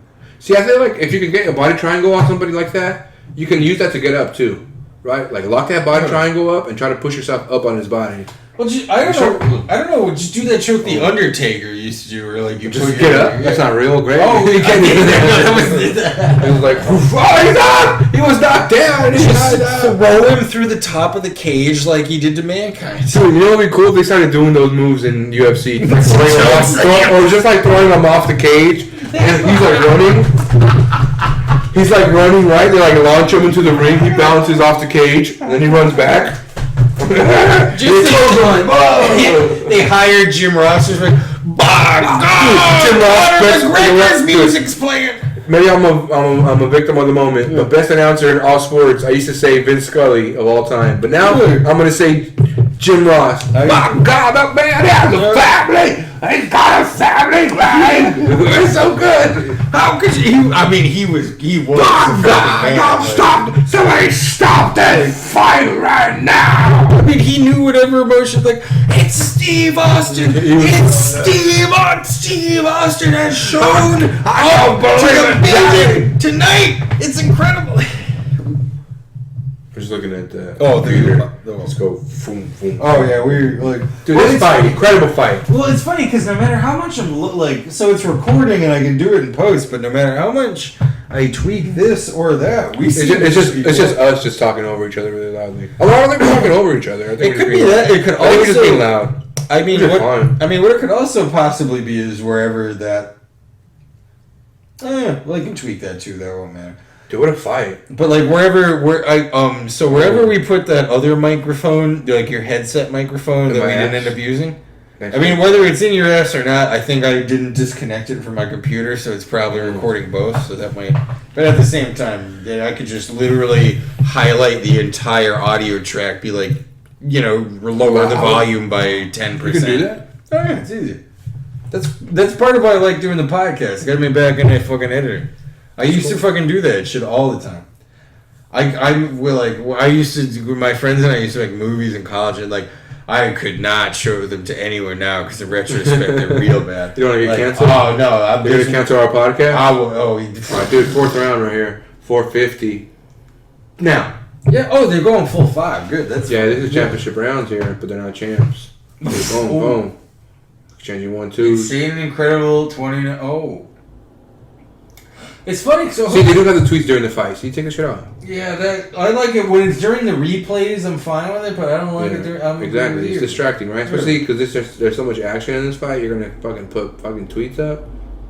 Well, it's hard to like ignore. It's like when you subtitles in a movie. Well, because it's like moving. Like it's fucking. Want to hear a popular opinion? It'd be like if there was a dancing cartoon in the bottom. To me, it's like subtitles, right? Look, I think subtitles are great. They're awesome. People need to read. But I don't enjoy reading, if I'm being honest. And I know that's an ignorant fucking quality to have. So here's not the thing. Be able to enjoy fucking subtitles. But like that movie Parasite. Oh yeah. I heard it's a great movie. He won the Oscar for whatever, a bunch of shit. Best director. Yep. Sorry, nice body kick. But I don't want to fucking read a movie. I'm sorry, I just don't. No, I get what you. Also, I did see Parasite and like it's okay. Like I would say that, but like that if that winning Best Picture just means that Hollywood is making shit movies now because people like Chris D'Elia are pedophiles. I'm bringing it back to the beginning. Bringing it back, 360. Dude, check this out though. He took his back here. He's looking for some sort of fucking rear naked choke. He's off now. Yeah. Hands on the ground, which means he can't receive any fucking elbows or knees to the fucking head. Actually, elbows, I guess he could. No knees though, or kicks. I think Hooker might win this fight right now. Because he slipped out. I feel like if this fight would have ended right now, I'd say Dan Hooker wins it, right? Yep. But barely. It's very close. Ooh. He goes another fucking... At the same time, I thought that... He's getting the takedown at will now, I feel. Well, I thought Poirier was going to reverse that takedown into like a choke for a second. It looked like he... I mean, he got up. Did you see that little fucking Shawn Michaels ass get up? That was nice. The heartbreak. That's the heartbreak. Get it back. heartbreak. Yeah. I did a sweet chin music the other day on somebody. Oh, I did like a high kick, and they were like, "Oh, Shawn Michaels," and I was like, "Oh, this is a heartbreak." Yeah, that like No way. Yeah, we were both losers. Wanted to fucking suck a judge dick. Right? Oh, I mean, yeah, that's obvious. It's funny because I watched a compilation the other day. It was just like, typed. I got high and typed in YouTube like Stone Cold Steve Austin middle finger. And it was just him like being like the Undertaker being in a match and like Stone Cold walking out with a chair, hitting him, giving him the middle finger, and then walking away. And I was like, that guy was fucking awesome. That guy fucking ruled. Did you see him like? Poirier's on top now. How did this happen? Oh, and now he's throwing bombs from the top. Boom, boom, boom, boom. Yeah, Poirier is fucking. Ooh. Boom, boom. I beat fucking. Boom. Ooh. Now Poirier's fucking. Changing this fight. He's trying to climb him. Ooh. What's he going he's for? Too high. He's too high up. Sunset flare. Yeah, he went too high up. Yeah, oh, he's looking at an arm? He's looking at an arm bar! The arm the neck, legs around the neck. He's got an arm bar! Ooh! Oh, does he got that arm bar? Not quite, but almost. He can I think he could coerce him into it. Oh. Oh, he got that arm bar! Yup. Oh, he's got that shit. Oh, he got that shit up. He's done. No, he's maybe out. You think he can grab the fence? He's grab out. the fence. He's out. Oh, yep. He's out. You're right. I was wrong. I got. We overreacted. Yeah, he's out. We overreacted. But that looked like a real ass arm bar. He still got that arm now. It's over on a Kimura. Yeah, the Kimura lock. He still has like a fucking move on that arm. Is what I'm saying. Look, you see how he has his legs wrapped around his other fucking arm? Yup. Oh, but that's. Oh, and he's fucking throwing from the top, little. Well, he's exhausted, so this might not Dude, make it the fight. But like hitting a guy in the back of the head. I think Poirier is now winning this round, which I originally had for Hooker. Look at these up kicks. Oh, now Hooker's back on top. Hooker's back on top. He escaped. I mean, they're both. That was. I don't know. Man, so far, I would give it to Poirier, but I'm not. You say Poirier? I think it's if I were given the round, I would say Poirier so far. I tell you, the round still got 30 seconds. Close round, close fight, man. Yeah.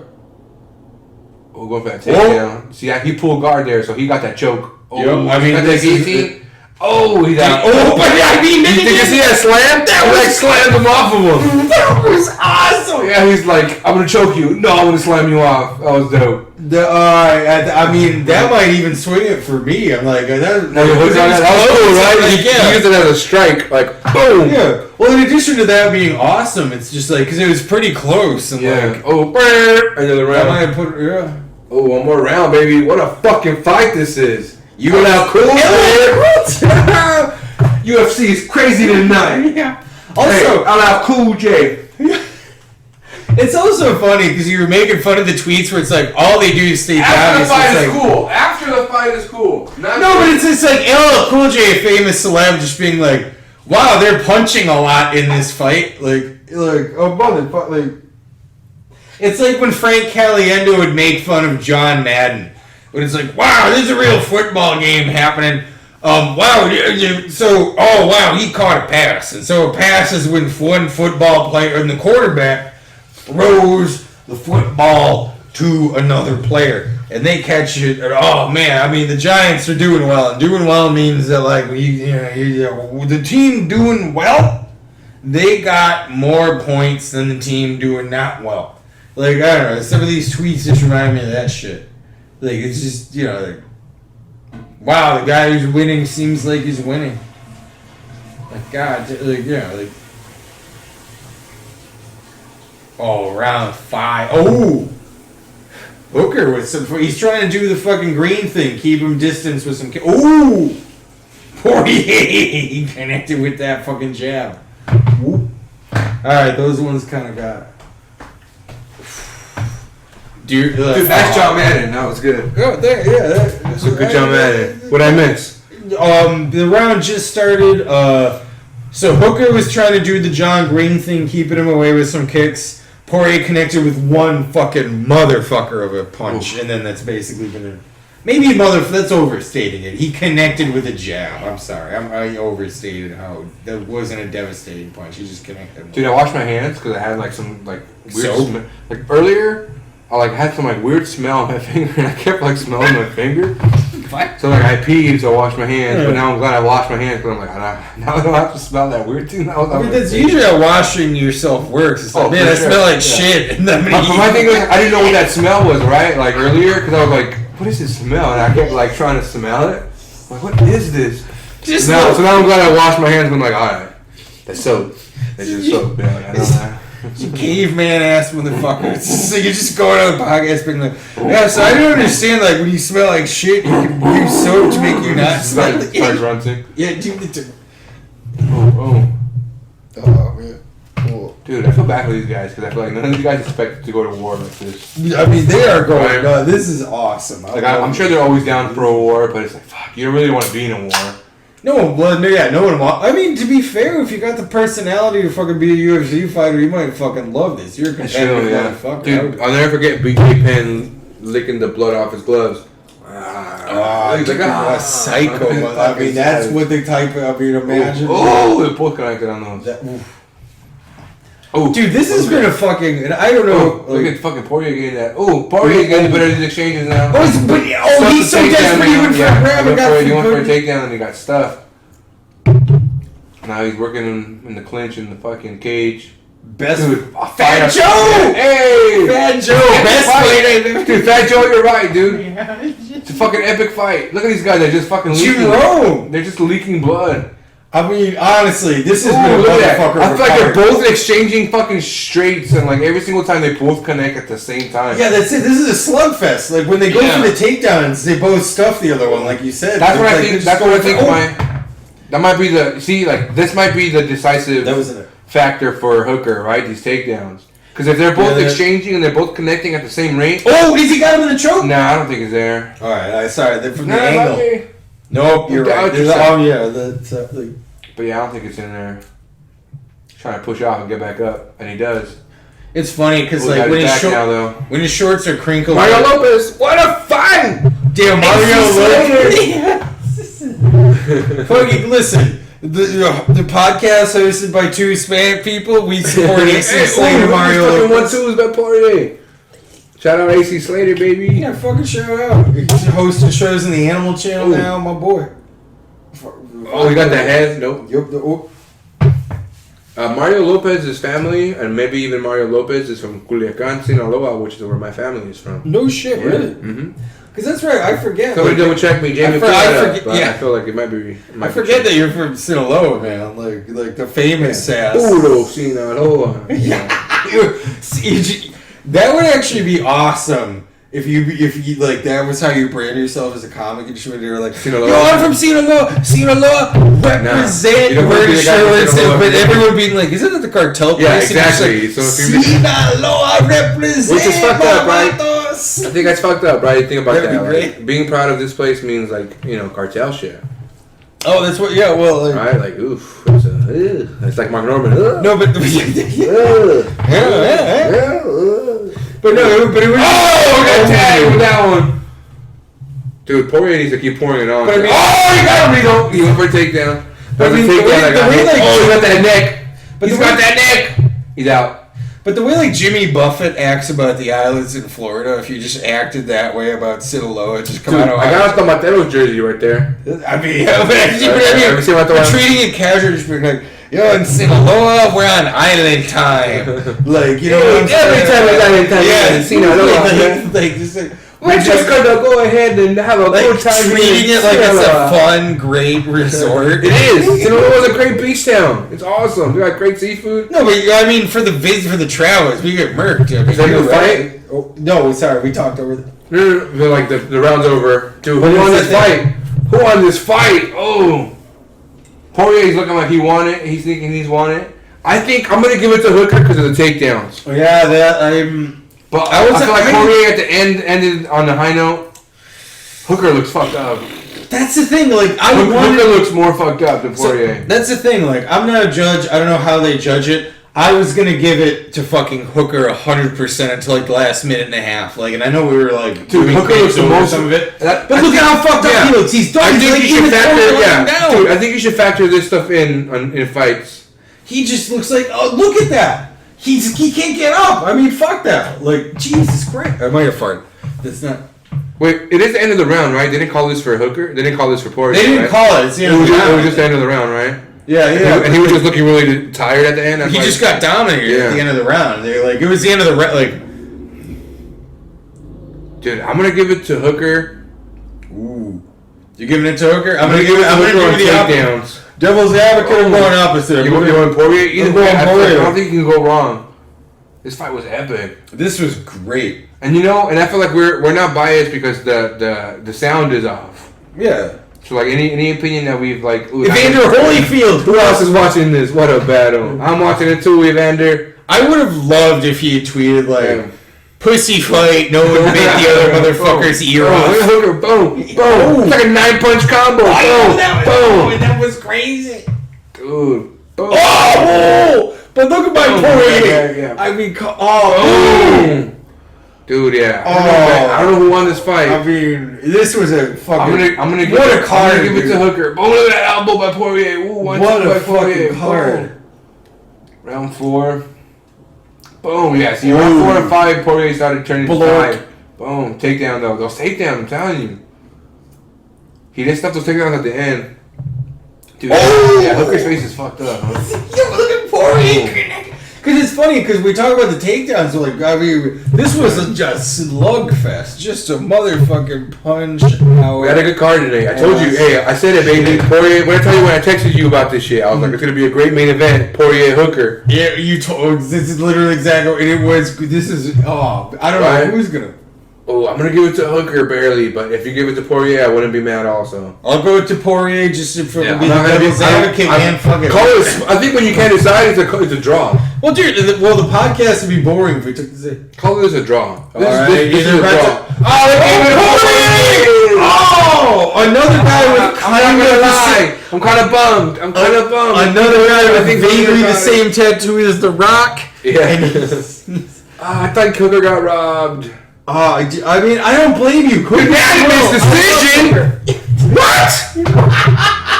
Unanimous for this. Unanimous? Dude, that is bullshit. Dude, listen, I called him winning. I'm gonna end this podcast. Shit. I'm gonna end this on a bullshit note. Look, that was. I think you can't argue whoever won, Poirier or Hooker, but unanimous. These judges gotta be fired, man. It's a real problem. Hey, fighters like that. Unanimous? Fuck these judges. They're the worst. Also, Black Lives Matter. Yeah. What the fuck?